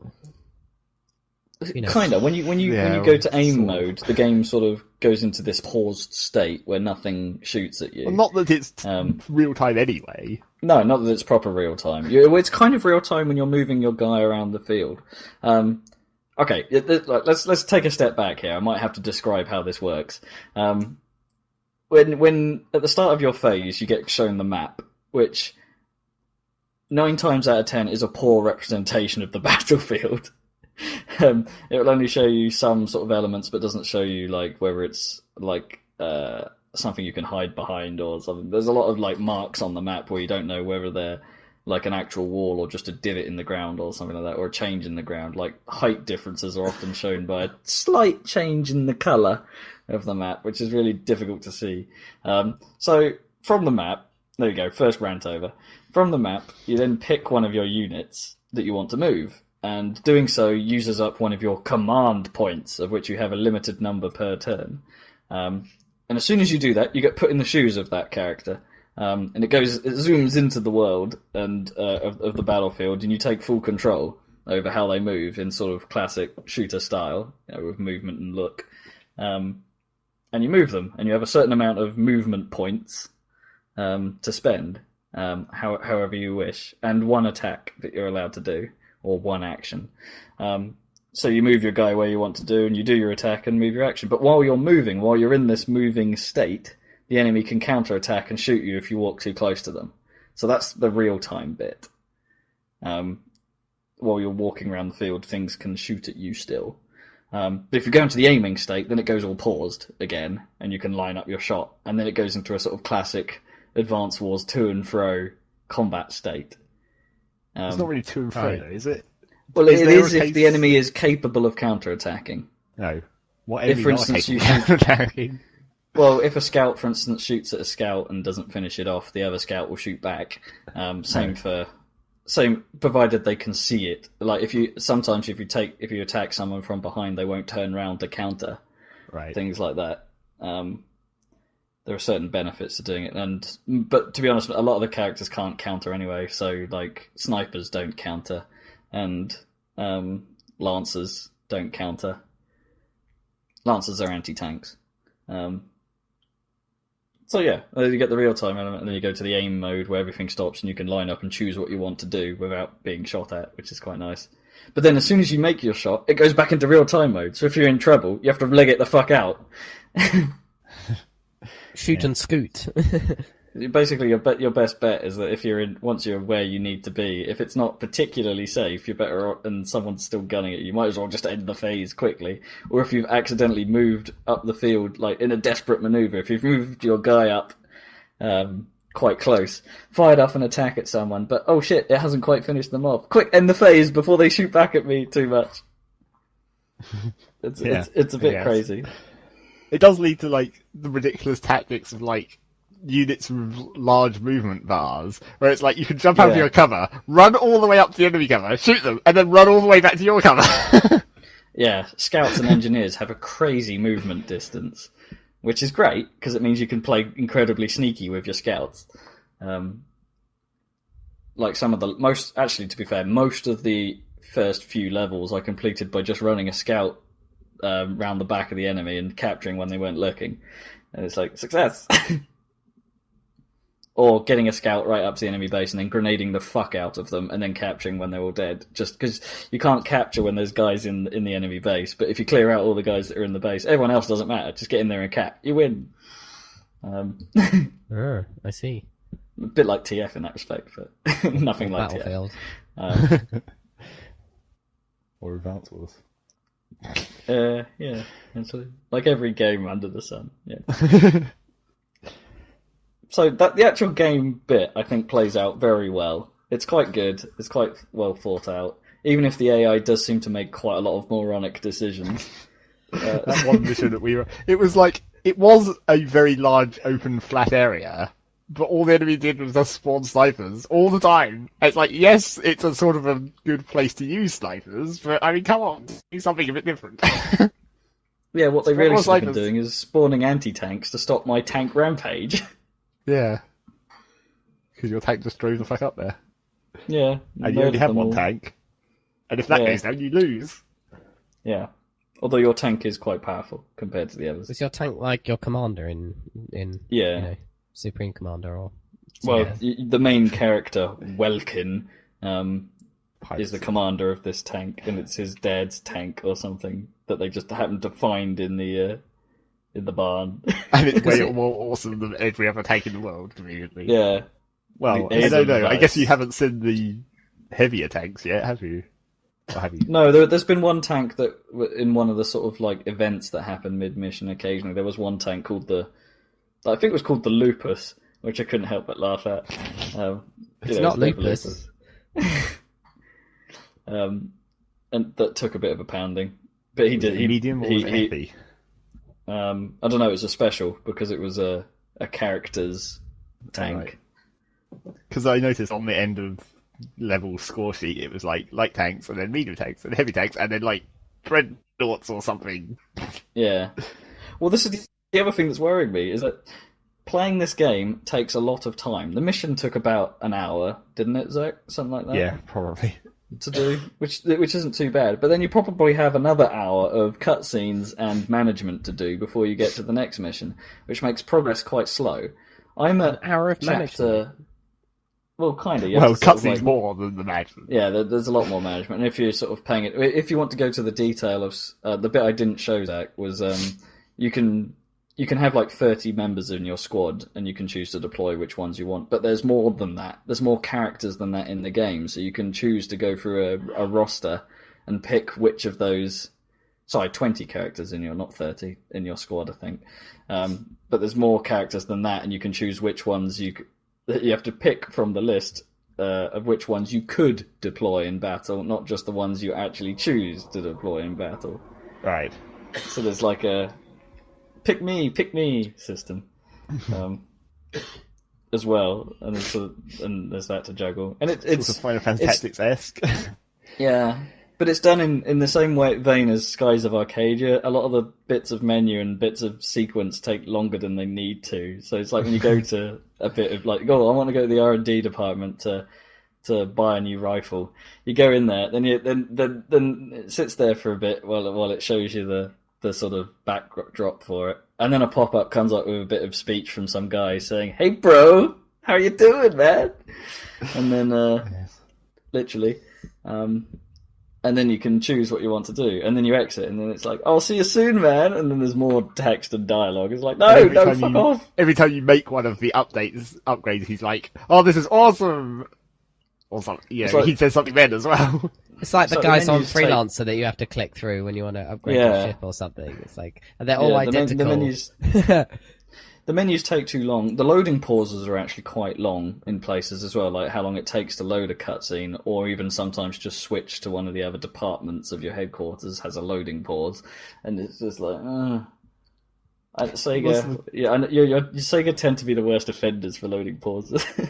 It was a classic thing that was, I can't remember whether it was actually a Penny Arcade strip or whether they were just talking about it in one of their podcasts. But when they were talking about Valkyria Chronicles, it was just like, Gabe gets super bored of all of the management stuff, so it's like he'd just pass it off. It's like, you do all my upgrades and tank management, I'll fight the actual battles. It's like, because that's their teamwork of like Gabe and in the real world is like more sort of the action, and then Tycho is like the cerebral. So it's like they work as a team to do that game, because Tycho would do the upgrades and management, and then Gabe would actually play it. Yeah, that makes sense. I think the game would be better off if it didn't have. I don't think it like the management stuff is bad. I just think that the way it's presented is not great. You know, the menus should be a lot slicker than they are. Well, they are just literally like words in a box. Yeah, I know, but it's just the speed of it. It's just the speed of it. You know, you want to be able to switch through menus pretty quickly, and like most good RPGs have, you know, they have a menu system you can slide about and get to wherever you want pretty quickly without having. But there are like the unnecessary like layers to it, where it's like now you have to leave book mode to go back to your headquarters. Yeah, it's just not all in one menu. It's like two separate menus. Yeah, just to sort of clarify that, it gives the story progression a mode called book mode. So you have to be in book mode to choose which bit you want to play next and move on the story, rather than it just being, "Oh, you've got to this point now." And I don't know, it's just needlessly complicated. Plus, it's not helped by the fact that most of the... I guess. Yeah. Plus, it's not helped by the fact that most of the story is typical Japanese cliche type stuff. It is pretty funny. Paced really slowly and kind of aimed to too much of a younger audience, I think, would be my opinion. Well, there was absolutely no need for the Porcavian pig. Well, it's like people have... I kid you not, Porcavian.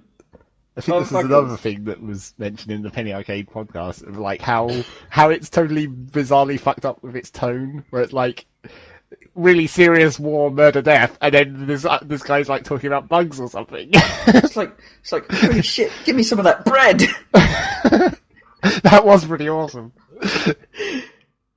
So it's like set in it's a sort of Japanese version of European World War II, right? Yeah. Rather than, because Europa. It's nothing to do with the Japanese, which they had quite a big part to play in World War II, I seem to recall. I think they're trying to avoid that tactfully. I see, by saying, "Oh, that part didn't exist. This is just our fictionalized version of the whole Nazi thing." Actually, they've removed America from the picture as well, as far as we can tell. So it's just Britain and Germany. It's the Alliance and Russia in this case. The Russia. Nazis. It's well, they're kind of like Russia because Germany is kind of in the terms of their map that they draw out. Germany would kind of be in the way. It's so they just sort of like, that's lads. So it's like Red Alert 1 then, kind of, except Japanese-fied JRP. Well, Red Alert was kind of suitably ridiculous, I guess, in its cutscene elements, where you have war and death and then have insane cutscenes. That's kind of similar. No, it wasn't as... Red Alert 1 was a bit more serious than Red Alert 2. A bit. Very long. It was still pretty cheesy. Yeah. The cutscenes weren't very long, though, either way. It's not, you always had more mission than cutscene. Well, yeah. That was what would fit on the disc. I mean, those videos in Red Alert 1 were all really badly interlaced, and I never understood quite why. Because if you watch them without the interlacing, they just squashed, obviously. It misses out every other line. It wasn't doing a vertical stretch on them, was it? In Windows mode. If you played it in DOS mode, they were fine. Oh, is that right? Yeah. Oh, I see. So it would stretch it all out, so it looked the right aspect ratio. But the DOS mode would have run at low res. Like CNC, the original. But yeah, old school. Really strange. And anyway, I have to say, it just seems weird. It's like it could have been more than it is. Don't get me wrong, I think the gameplay element is fantastic, but all the story, all of the pace, and all of the mood of the game feels wrong. This mood is wrong. Yeah, damn it. Wrong mood. You're not allowed to be happy about bread when your country is about to be decimated. Yeah, that makes sense. It's a bit stupid. Light and shade. Yeah, there's too much light, not enough shade. Okay, but yeah, there'll be a dark saying that version. Not that was saying that. I shady. do love the visual style though. But then again, that's like, it's sort of Advance Wars-y, where it's like, they were totally happy about fighting each other all the time and murdering tons of people.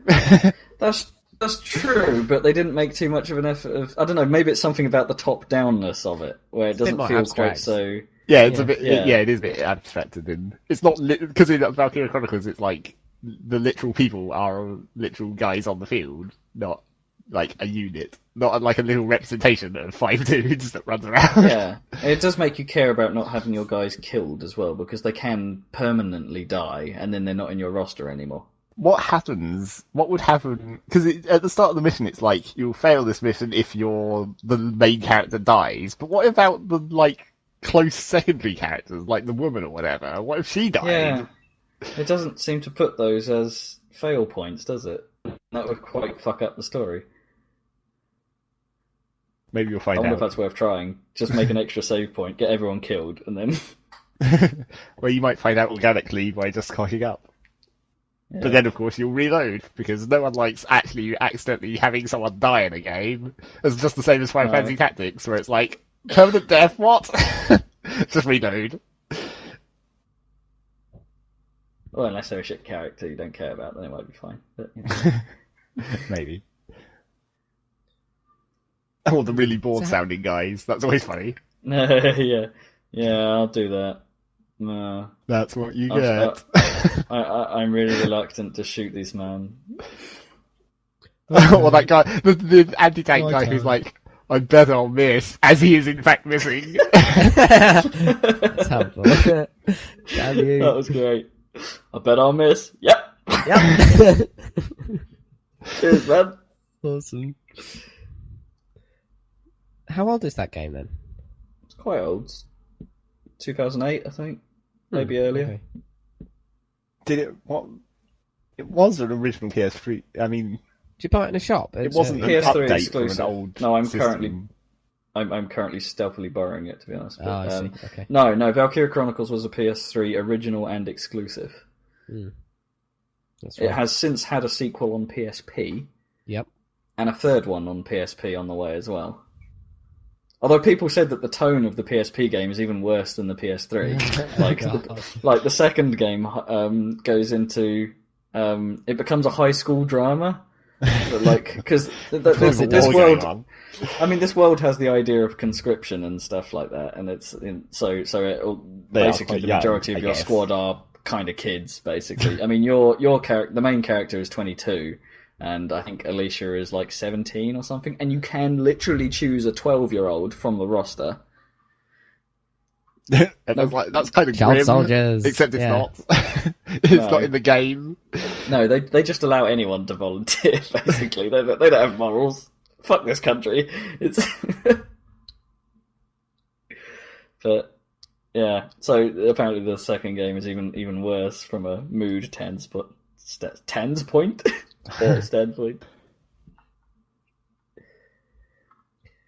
So that's so I'll slog through it, Chronicles. but I'm a little bit worried about how long it will be because the tech tree looks enormous, Oh gosh. and I've only made a little impact on it, and I've played it for about 5 or 6 hours. Yeah, well, let's see how it goes, I suppose. At least you know what it's about. You haven't seen the medium tanks even, or whatever. Yeah. Oh, no, I've seen medium tanks. Oh, okay. Mostly lots of light tanks in that last mission, so yeah. Yeah. But yeah, it's not bad. It's not bad, but you have to be prepared to put the time in. And put up with bread and moink. Delicious. Moink. Been playing anything else then? Yeah, I started dabbling with Need for Speed. Oh yeah. Pursuit. A bit of the pursuit. The pursuit of high speed, temperature which I pursuit. need. Yes. I'm going to do my normal Criterion thing here, in the wake of Paradise, and say, it's just not as good as Burnout. Right. It's that there's something missing. I mean, most of the time, Need for Speed doesn't have the kind of instant takedown tactic, but basically collisions just always seem to be detrimental to you, unless you're the cop where you have to ram them. You know, if you're a racer, actually colliding with stuff is just bad. Don't do it. It's going to slow you down. But it kind of means that being a racer has become quite boring. Right, because you don't have that element of the takedowns.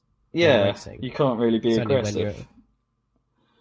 And it's which is a bit disappointing. And so far, as I say, I haven't played it much. I'm like literally the first 2 hours of it, and it's the hot pursuit modes at the moment are in the minority. Like, I've had more time trials and more straight races than I've had actual busts or run away from the cop type missions, and it's like, well, you've kind of missold me so far. Are there a lot of those Burnout style preview events where you have to do like a time There's been a trial couple already, yeah. for a car that you're not going to get for a while? Yeah, those are back. Okay. And it's I never liked those anyway. They were kind of irritating. It's like, And also back, as we I think we mentioned this even before you started playing this game, is the incredibly unnecessarily long car unlocking sequences. Yeah, they are quite long. Actually, when I was showing, I think I'm getting used to them. When I first played it, because you unlock like 2 or 3 cars per race at the start of the game, it's like you're having to sit through, because the screen appears for new car with its fancy graphics, then sort of thumps on the logo for the car, and then thumps on the logo for the name of the car, and then sits there for about 10 seconds. And then you get snap, snap, snap, snap, snap, there's your car. Look at it. It's shiny. It's like, is that actually just a loading pause? It probably is, yeah. Where it's loading the rendered car in the background of the logos. But that's the thing, when you go to pick your car when you choose the event you want to do, you don't have to sit through a pause that long. No, I guess not. And it's loading a lot of cars in that case. Yeah. It doesn't make sense. I don't know why it's like that. And there's no like music to sort of carry the impact of the thing. That thing is pretty quiet. Other you mean it doesn't go... No, it's not Burnout 3.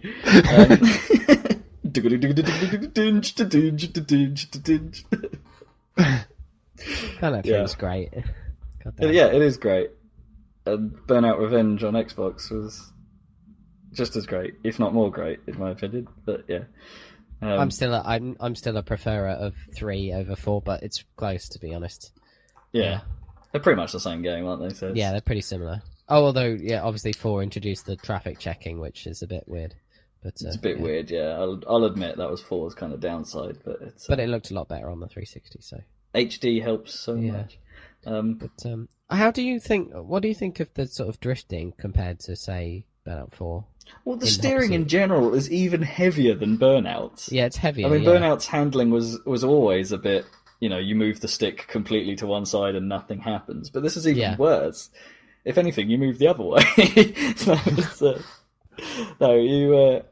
I quite like once you're in a slide, it feels pretty good. It feels a bit, I said to Zach, it feels a little bit Ridge Racery, which never felt bad, just it doesn't feel right, it's like, but that's alright. I don't mind the sliding mechanics. It's a bit annoying when you're sliding around a corner and then you see something in your way. Because of the heaviness of it, your ability to adjust and get out of the way of incoming traffic is very minor. You're really in trouble if something happens that you didn't expect. It's too heavy, honestly, because no car is that heavy. Yeah. No car's handling is that heavy. It's again, it's not right. But worse than all that, I have to think, the game doesn't feel like it has any soul.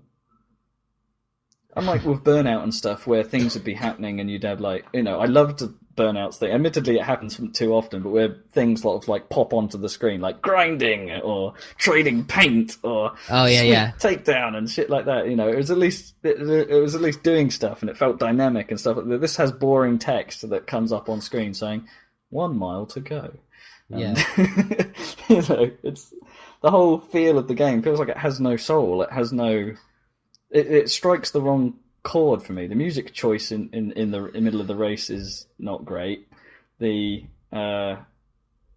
it has that Chitty Bang version of remix of MGMT or something, which is like, this doesn't fit with the game. It's just. And as I say, that car unlock sequence where there's no music and you're sat there for a while in silence before it goes click, click, click, click, click, it's car. It's like, no, the feel is all wrong. So you're not really enjoying yourself with that? Well, this is the odd thing. I sort of am, but for the wrong reasons. What reasons? The gameplay, it's incredibly pretty. Yeah, okay, fair enough. And it runs like stink on my machine, so it's... I assume you can't run that in 3D. No, it's very much not recommended for 3D use. Apparently a lot of it doesn't work. I haven't bothered trying. Plus, it had issues on my machine with running in 1080. It sort of becomes weirdly stuttery. Not like the frame rate is lower, but just oddly stuttery. Okay. So I've had to lower the resolution on my computer to get it to run smoothly. So it seems to have some graphical oddness. Plus, there's no anti-aliasing, which on a PC is kind of an odd decision, and I can't even force there to be anti-aliasing and make it turn on. So it looks a bit worse than it should. However, saying that, it runs at the frame rate it should always have run at. Yeah. 60 frames per second, or 120 in my case, and looks the business. And it still has those crazy lightning storms going on. And have you seen any of those? I think. There's a fuss about those. I mean, how good did they really look? I've seen one in the distance. It wasn't actually part of the... The rain looks good. I can say I've seen the rain firsthand. Cool. And that looks pretty damn good, actually, because just the spray coming off the back of the cars looks pretty nice. Does it change the handling? No. It's purely visual. Okay. As far as I can tell. But it's an incredibly pretty game, I have to say. They've done something very, very nice with it. But yeah, it's not the game it should. I don't know. I don't understand. The worst thing, and this is the real kick in the teeth, actually, is that last year it won the best online experience, didn't it, or something? What, from who? From some award ceremony, something big. It won, like, it might have been a BAFTA or something ridiculous like that, like a video game BAFTA or something like that. But it won best online experience, and I'm just sitting there going, "Did you not play Blur?" Yeah. And it's I can't forgive it because it's not as good a game as Blur, not in any way. They mean for racing, because surely Halo Reach would be. I don't know. I think it won it overall. Okay. Like just best online, not genre based. And I'm sitting there going, if you were going to give it to a racing game, give it to Blur. It is far superior. And it's like, sorry, Need for Speed. I know I'm ranting on you a little bit. You're a good game but I have to pick holes because you're not as good as the other things I've played recently. Fair enough. And you're not as good as what you've done before, Criterion. Sorry, you're just not. I think it's due a bit of criticism there, because I think people are being a bit bowled over by those graphics. People are not going to look back on this and think, I don't know, because I think they're also comparing to previous recent Need for Speed games not being so good as well. And well, actually, and they if you were to consider it in that light, fix, and partly like nostalgia for Need for Speed used to be good and now it's good again, is kind of boosting the review scores. I think. I think if you consider it in that light, it is one of the best Need for Speed games I've played in recent memory. Yeah, but I haven't played Shift to any degree, but I don't really count that as a classic Need for Speed. It's just got the name. Yeah. And it's and for Need for Speed, great direction to go in. I can't complain with that at all. But play Burnout Revenge. Yeah, all right. Just do that instead. It's better.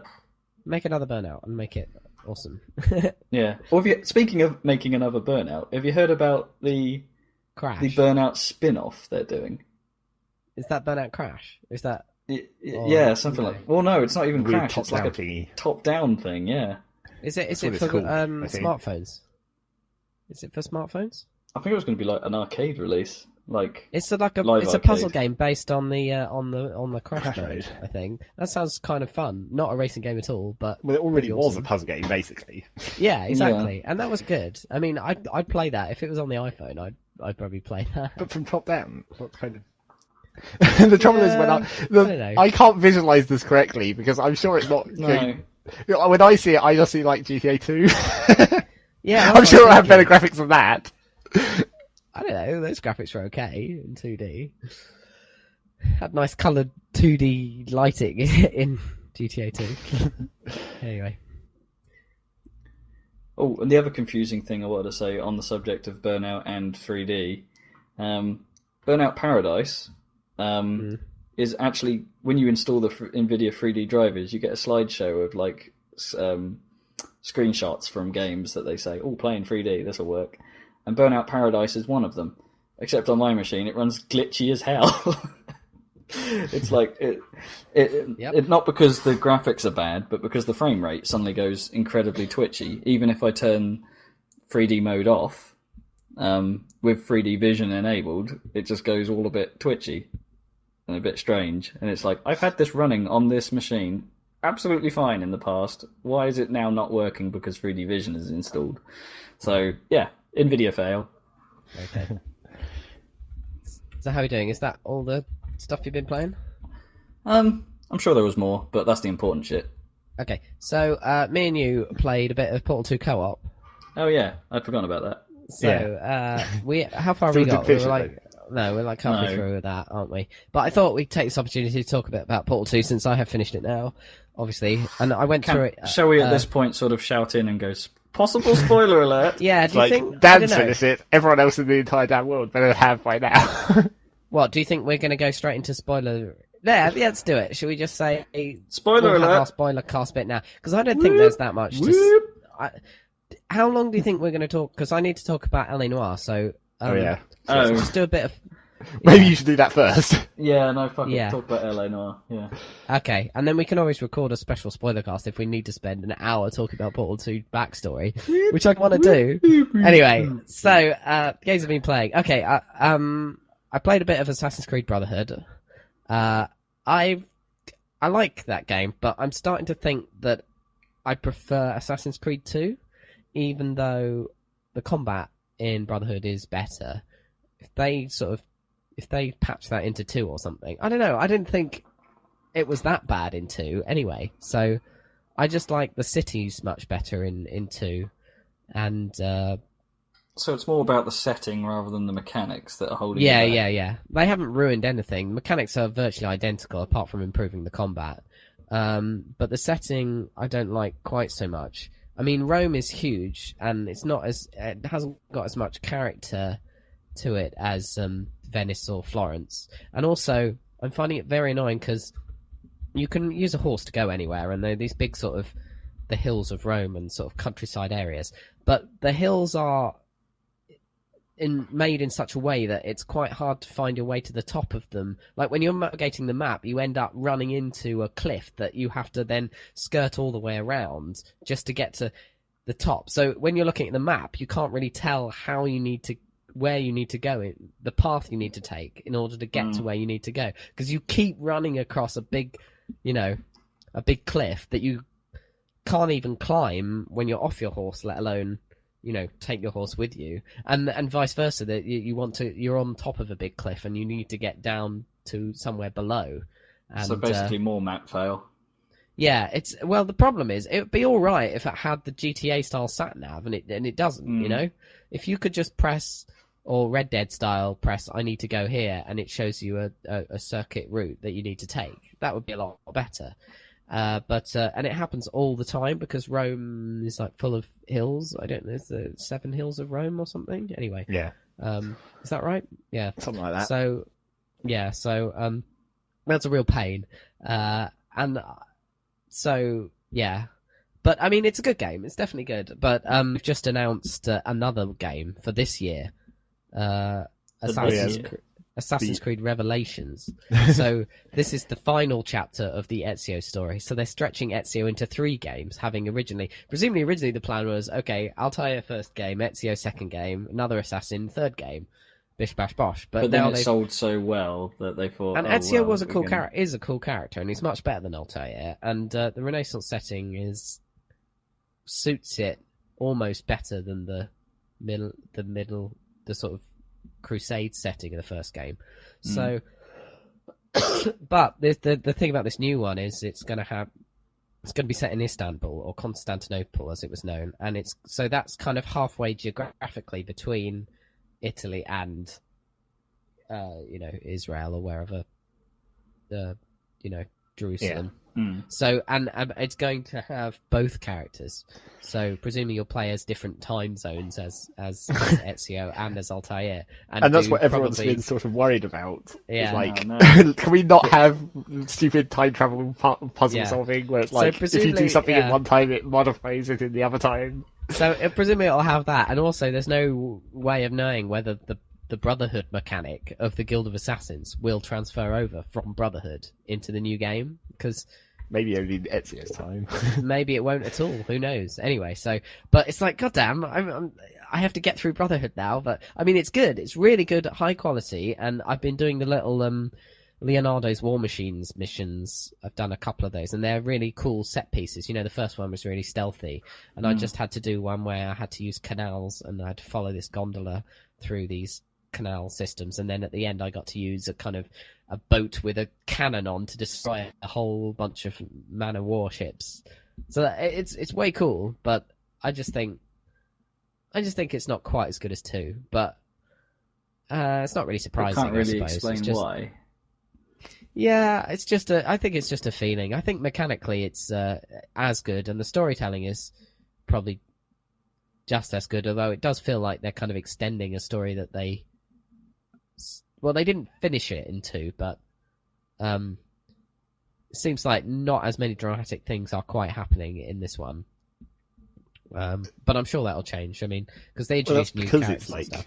It's because they haven't moved to a different time period. It's like they've stretched out the story they had for that time period, I guess. Even in the modern sense. And nothing's really happening. I thought more would be happening in the modern day, but so far not much has been going on in the modern day since. Well, presumably they had the modern day stuff synced up to like the different time periods, and now that they've extended this time period, they're also just stretched out the modern day stuff that would have covered that time period or something. Maybe, but I have a feeling they'll do something crazy at the end of this game in the modern period, as they always seem to do.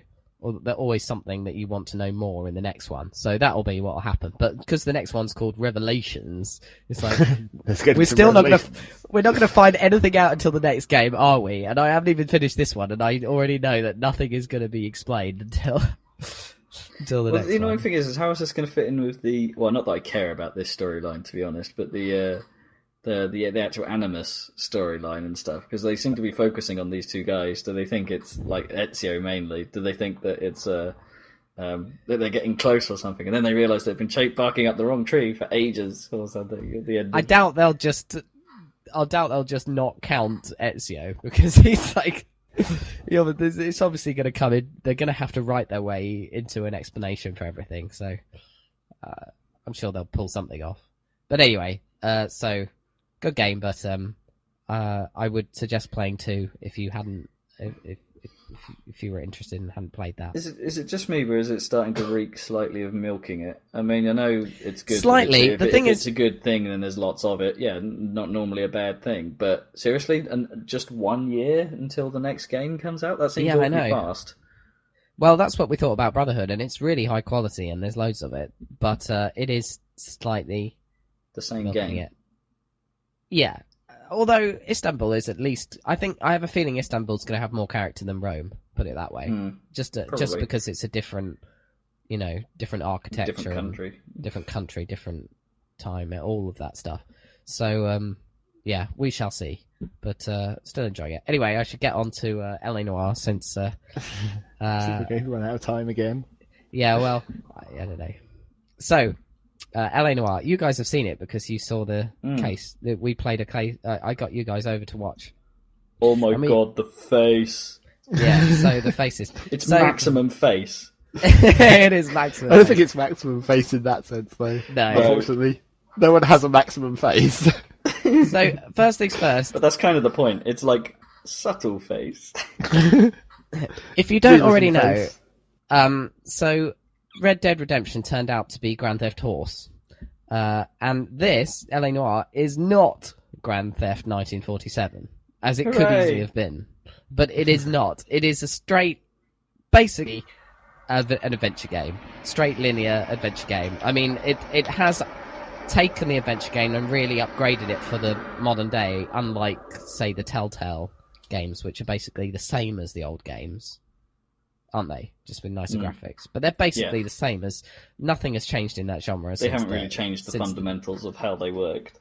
No, since like Grim Fandango, nothing has really changed or even earlier, in adventure games. This is both most definitely an adventure game and also an evolution. And it's linear. It's split, and it's very nicely episodic. So it's split into individual cases that come up with a title card, and there is an overarching story.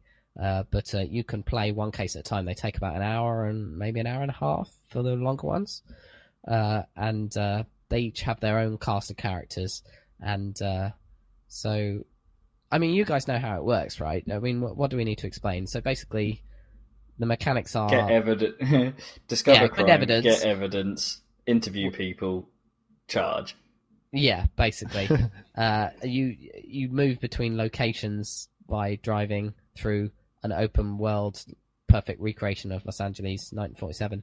Although, and there are these side missions you can do. You get dispatch calls while you're driving between places to do little action sequences. But because the thing is, like in the game like Red Dead, I always go and do the side stuff in between missions, right? Just to get my overall completion up, and I like having something distracting that's not the core game.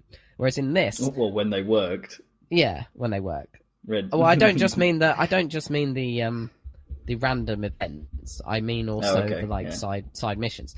Whereas in this, I get so wrapped up in the cases that I basically never respond to those dispatch calls because I want to get to the next person to interview or whatever, and I'm interested in what's going on. And so I haven't really done any of those, but I guess it's good that they're there. And once you're done with a desk, you progress through different crime desks. You start at the traffic, and then you go into homicide and vice and everything. Once you're done with all the cases in that, you can go into a free roam mode in that desk, and you can then do the side missions then afterwards. So you can still do them, even if you don't do them while you're driving around doing the cases. Anyway, yeah, there's a lot to explain about how this game works, isn't there? But, so...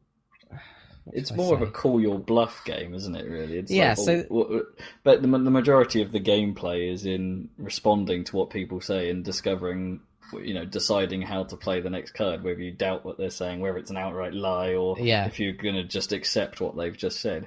And it's more a game about playing that to get more information to help you make an informed decision. Exactly. Well, basically, at first, because I like Grand Theft Auto games so much, and etc., I was initially a little bit disappointed in that it was so linear, and also, the first thing you said when you saw it was you thought the sort of bits of the city and stuff looked, they'd really improved I think it's things. a step up. I personally didn't feel that at first, or maybe I just didn't think it was up enough, but I often seem to see buildings in the background that aren't loaded in properly, and I keep seeing things like that, and I was a bit annoyed about that at first. I've seen some comparison-based stuff. It appears that if you're talking about like texture quality not being up to snuff and some things in the distance and stuff, it does seem to be mostly an Xbox problem. Yeah, so there's some the PS3 version in general seems to handle distance textures a lot better. Yeah, but it's like, because it's a real city, it's a real recreation of 1947 Los Angeles, unlike Grand Theft Auto or Red Dead, where every area of the map is designed with a purpose at some point in the game. This is just streets, you know? Just, you know what I mean? So, unlike Liberty City, which is a perfect, spot-on feeling recreation of New York, but everything has a purpose for the game. This is just literally Los Angeles. And Los Angeles itself is a sprawling city, isn't it? Of you know, it has character, but almost not in its geography. The character it has is that it's sprawling and doesn't really make any sense, unlike New York, which has very distinct districts and boroughs and, you know, geography of the islands and stuff. This is just flat, you know, street upon street upon street of Los Angeles.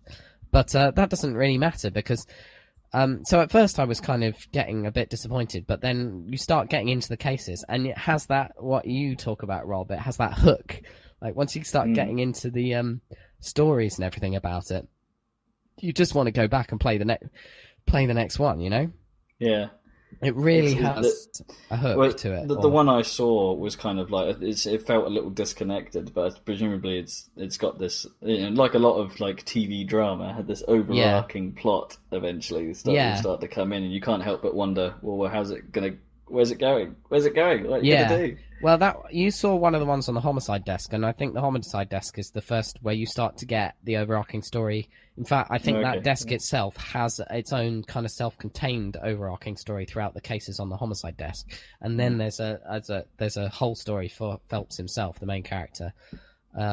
So when you're doing you ask the questions in the interview, and the faces are absolutely amazing. I don't know. Would you agree? I mean, I think they're. I think it's more on the quality of the animation, not in the quality of detail in the face. Well, exactly. I mean, they are slightly stylized in that they don't really look like skin.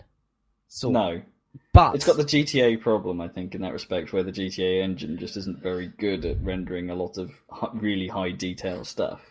But it's the shape of the faces that is exactly the same as a real human face of the actor. And the way they move, and the way it's doing it all in real time without being, you know, pre-rendered like in a without struggling. Yeah, it's absolutely incredible, and you really can tell, you know, emotions and things with it. I mean, the acting in it, as far as that, is really good, and so you've got. I mean, fair play to them for going all out with getting a decent cast. Yeah, they've done really well there. It needed it. So you ask the question, and then truth, doubt, lie are the options. Now, it is very important to understand what those things actually mean, and it actually takes quite a while to figure it out, because it doesn't train you that well. You have to work it out from trial and error exactly what those things mean. I mean, because lie means you have evidence already in your notebook from finding objects and things in the world and prior questions that proves that what they're saying is not true. Okay, so if they're saying something that you think is a lie but you have no evidence to back it up, you press doubt, right? Or doubt can also mean they're not lying but they're holding something back. Okay, so that's important to understand. Yeah, so you doubt them if they're telling the truth, but they're obviously holding something back that's going to help your investigation, right? And the thing I discovered from sort of restarting a few cases and stuff is that there's only one right answer to every question, and you'd think that would be obvious, but say there's a case where it's the correct answer is lie, but you haven't found the evidence that you need to show that they're lying, right? And you can see from their face that they're lying. So if you press lie, then you have to select the evidence which you don't have, so you get that question wrong. If you press doubt, because you know they're lying, but you can't prove it, that's also wrong. You cannot get that question right if you haven't previously found that evidence. Oh, I see. And I've also found that... But you can't believe it either, because then you're believing something that you know not to be true. So you cannot get that question right. And I've found instances where I think you can only find evidence that proves that what they're saying is a lie from getting a previous answer right with another person, which will then provide you with evidence. So say because of what they've said. Yeah. So say a previous interviewee, you thought they were holding something back. You said they were telling the truth, but if you'd said doubt, they would have provided you with like a license plate number of a taxi or something, and then you could use that to prove that the subsequent person was lying. But because you got that question wrong, you didn't get that license plate number, then nothing you can do to get that subsequent question right. So this leads to the interesting question: is replaying a good idea in this game? That's the thing. Is it like Heavy Rain, where actually replayability is kind of encouraged, but at the same time discouraged because you know the path? It's just like that, in that it's encouraged because things can turn out differently, depending on how you case, in which order you ask questions, etc., what evidence you find. But, of course, having played through it once, you know almost everything about the case. Almost inevitably. Even if you get every answer wrong, you know all the characters and you know who's probably done it, etc. So, both, basically. The problem I think I'd have with it is that for a lot of the case, you'd probably just be going through the motions to get to the point where you fucked up last time. And it's exactly like that, because you can't restart that line of questioning. You have to go... I mean, you could turn your console off, or whatever, or you could quit to the menu and come back in, but you've probably lost progress, and that progress probably involved finding evidence, and that would mean you had to just walk around that apartment again and pick up the exact same objects. So it would be... So it's trying to discourage you from... I don't think that'd be a great idea to do, really, from an experience point of view. So basically, you're supposed to not mind about getting questions wrong, because it doesn't actually matter, because you can't fail, really. I mean, you can lock the wrong person up, but it doesn't stop you progressing. Unlike a traditional adventure game, where if you can't figure out the puzzle, you're stuck. You can't get stuck in the LA Noire. Which I think is... I mean, that is kind of a more modern... That's kind of bringing the adventure game into a more modern sort of it is the modern way of style. Thinking, but I wonder if... I don't know if I sort of... A bit of me wants to say I don't like that, because it's no longer a game, really, is it? It's kind of... It's doing the Heavy Rain thing in that it's an interactive bit of entertainment instead, but it's... And that it's wrong to call it a game. I don't mind it, sort of, if it was trying to outright... You know, I think the fact that the game has like case ratings and stuff and seems to score you on how well you did is against the point. If it was billing itself as an interactive, that's the thing. Then you do care about the star ratings, and then you could get very frustrated, because if you want to get everything perfectly right the first time, it's extremely hard. I mean, maybe some people are much better at the emotional attunement that you need to be able to get the questions right. Like, it's quite fun to play as a consensus. I mean, it was fun to play all in one room where we could all... collaboratively. Unlike almost all games, it's really fun to do that way. And... yeah, I can see that. It's a lot more interesting from an observer point of view. Exactly. Because it is like watching TV. TV you can slightly shape. Exactly. So it really is an interactive fiction thing, and I really like... I mean, that the atmosphere of it is very well done. I even got my mum to come and have a look at it, and she has always occasionally come and looked at a computer game and always said in a very patronising way, "That's nice, honey," and all that. Literally never been interested in computer games at all. Like, I mean, like, Zach, your mum has a Game Boy with Tetris, and she played a bit of Wii Fit or whatever. They got a Wii or whatever. They're like... Yeah, and she plays the... yeah. What is it? Professor Layton. So that's like a more normal level, I think, of general population. That's why the Wii has sold so well. Whereas my mum is just straight no to everything, not interested. This genuinely was interested. She even said, "This is the first time I've ever seen a computer game and thought to myself, I could get this for myself and play this, you know."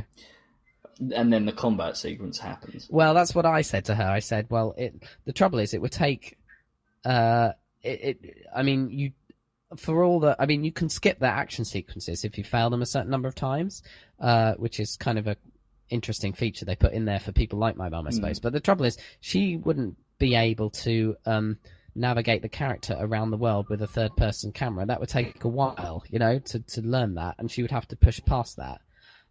But anyway, it's just the fact that she was even interested is a real step forward, because she could tell from the way people looked. She probably got more. I did better with her than I would have done on my own. You know, with the intelligence. Yeah, as I say, maybe for people like that, it's a gateway game in the sense that maybe it's not a game they actually play. You know, like we did. You know, just the fact that they're being there and, you know, and enjoying the story is enough. Exactly. Which is nice. I think that's a great idea. I mean, A Heavy Rain had the same effect, in that Naomi didn't mind watching me play that because it was engaging for anyone sort of involved. And I also think it helps that this is quite literally a police procedural. It's almost, you know, straight. You know, there's been so many films and so many TV series that have been police procedural throughout the years, all the way from Dragnet, that was actually on at the time that this game is set, all the way to through Columbo and everything up to present day. And so many people love, you know, really like them, and they're kind of already attuned to, oh, okay, it's the same detective every week, but there's a new cast of characters for, you know, who might be the suspects and who's the victim, etc. And they're attuned to getting those names in their head and understanding who's in the story and how it works. And it's exactly the same for each case in LA Noire. And in a way that's slightly confusing if you're a gamer, because you're not used to picking up a whole new cast of characters for each segment of the game. It's not really the dumb thing, is it? This is kind of the bold. In a way, it's quite a bold step, because they're having to use more incidental characters, I suppose, than many other games. Well, as I say incidental characters, but they're probably using a lot of big cast member names for characters that have a relatively small role in the thing, like a TV show cameo. Exactly. They're never going to appear again. We criticised Mass Effect for doing that with Colonel Ty, or whatever his real name is. Yeah. Because he seemed like a pretty good guy to put in place of an actual fairly small role.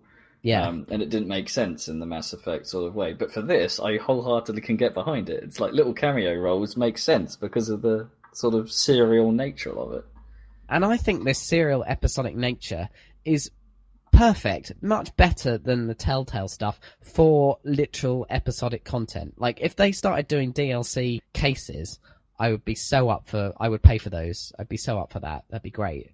You know, you know, do you see what I mean? I think it would be really good if they did one every month or something. It'd be so awesome. I was about to say, yeah, if you got onto a winner with a proper hook, and yeah, as I say, make it frequent and good enough each time that they get involved. Holy crap! You've probably invented a new genre. Exactly. You've gone beyond the concept of episodic content and made it good. Yeah. I just think that would be so cool. And actually, yeah, I'm behind you on that one. Yeah, and as far as if someone did it well, this would be the key. I think actually, sort of making it, because LA Noire is as a concept is like, for a bit of interactive entertainment at full game price, may still be daunting to those that haven't quite sort of grasped the idea that this isn't really a game. You know, so the hardcores might be put off slightly, or the GTA fans might be put off slightly, shall we say, and but at the same time, the casuals might be put off because it's still got this kind of air of this is a big title. I mean, even the casuals might be put off. Game. And they might even be. They might even be put off by the fact that there's a big red 18 on the front of the box, which true. is there for good reason. You know, it's pretty gruesome in places. Yeah, which in terms of a game usually means chainsawing someone in half, and it's or something equally ludicrous. And it's the point I'm trying to make is that if perhaps it came in as that style of game on a format that everyone had, maybe as an iPhone game or maybe as something that was easily obtainable on the PC. I don't know, or maybe even Wii. I know I sort of feel the hate coming at me as I say that. But the Wii is an accessible console. If they were to make a game of this style with the tech on an accessible console, which might not happen yet, maybe Wii 2 is the will be the sort of go-to for this, and make it episodic, and that the entry price for the first episode is low, then perhaps they're onto something new and a winner.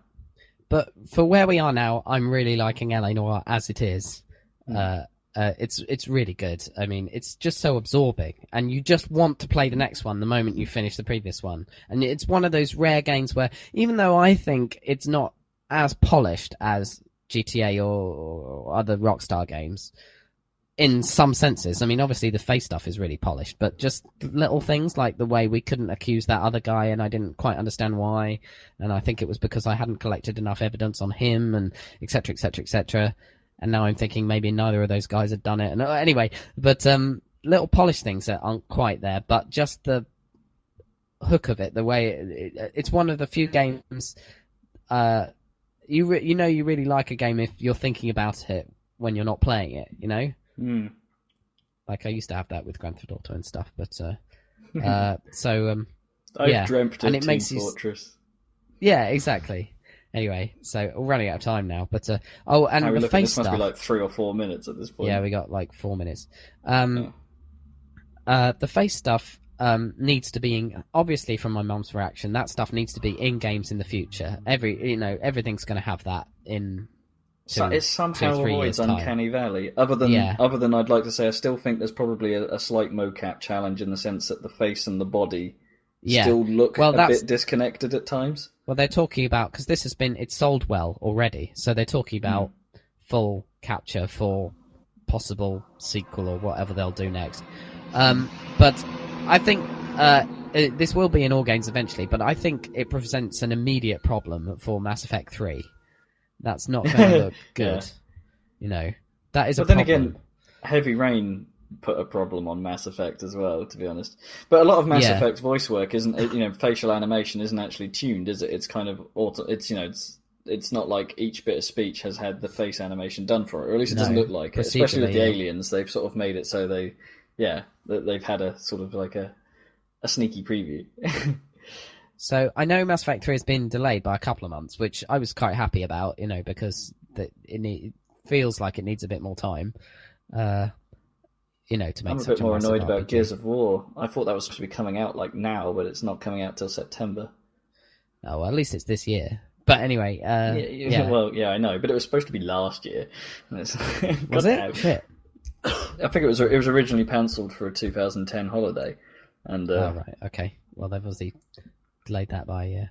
Anyway, a year. Boo. So, yes, everyone take up this face tech. But in the meantime, LA Noire is awesome, and I'll definitely talk about it lots more next time. Sorry, we kind of run out of time on that, and we'll have to decide what to do about Portal 2's spoiler casting. I'm sure we'll find 1 week where we can fit it in without having to actually make a separate thing. Yeah, that's true. You guys can finish the cart before we do that. We'll finish the cart, before. I have a very quick other game I should probably mention, actually. Okay. Very fast, because I can get it in a few minutes. Okay. Eddie showed me Fight Night Champions. Oh, yeah. And I knew this would be something I can do quick, because you guys aren't that fast. So, but I have to say, personal opinion, fighting is a step back from previous editions of the game. I think it's a bit too much of a flail fest now, and some of the physics are impressive, like where your character actually stands and the physical location and how the fists sort of react with each other is definitely a step up. It's nice to see it looks cool when fists go through blocks. However, as a game, that makes it really irritating, because you can get hit through blocks on occasion because of the way the fists just happen to fly. And it's like, it feels a bit random. I know there's a skill to it. I didn't get the skill to it, and so Eddie will be angry at me for saying I don't like it for those reasons, probably. But they've also gone back to 30 frames per second rather than 60, so nah. But the story mode, holy crap, that's what these games should have had from the start. It actually sort of makes it feel cool, and there's a number of interesting scenarios and interesting fights that come out of it, and it's cool. Having a story in a boxing game makes total sense. Like the crazy Mortal Kombat story in the new one, which is an amalgam of all the previous ones or something. Yeah, I hear that's supposed to be good. It makes sense and sets up some unique fights, which is cool. And there's a point to it. It's like, great, carry on with that idea. Now make the fighting system a bit better. Awesome. Well, we're out of time now, so 20 seconds. Time for one more train. 20 seconds, jeez. One more train, okay. I timed that well. You did time that well. Okay, thanks for joining us on the Saladcast. Woo! There goes the train. And join us again next time for more Portal 2, etc. Bye, everybody. Whoop, whoop, whoop. Bye.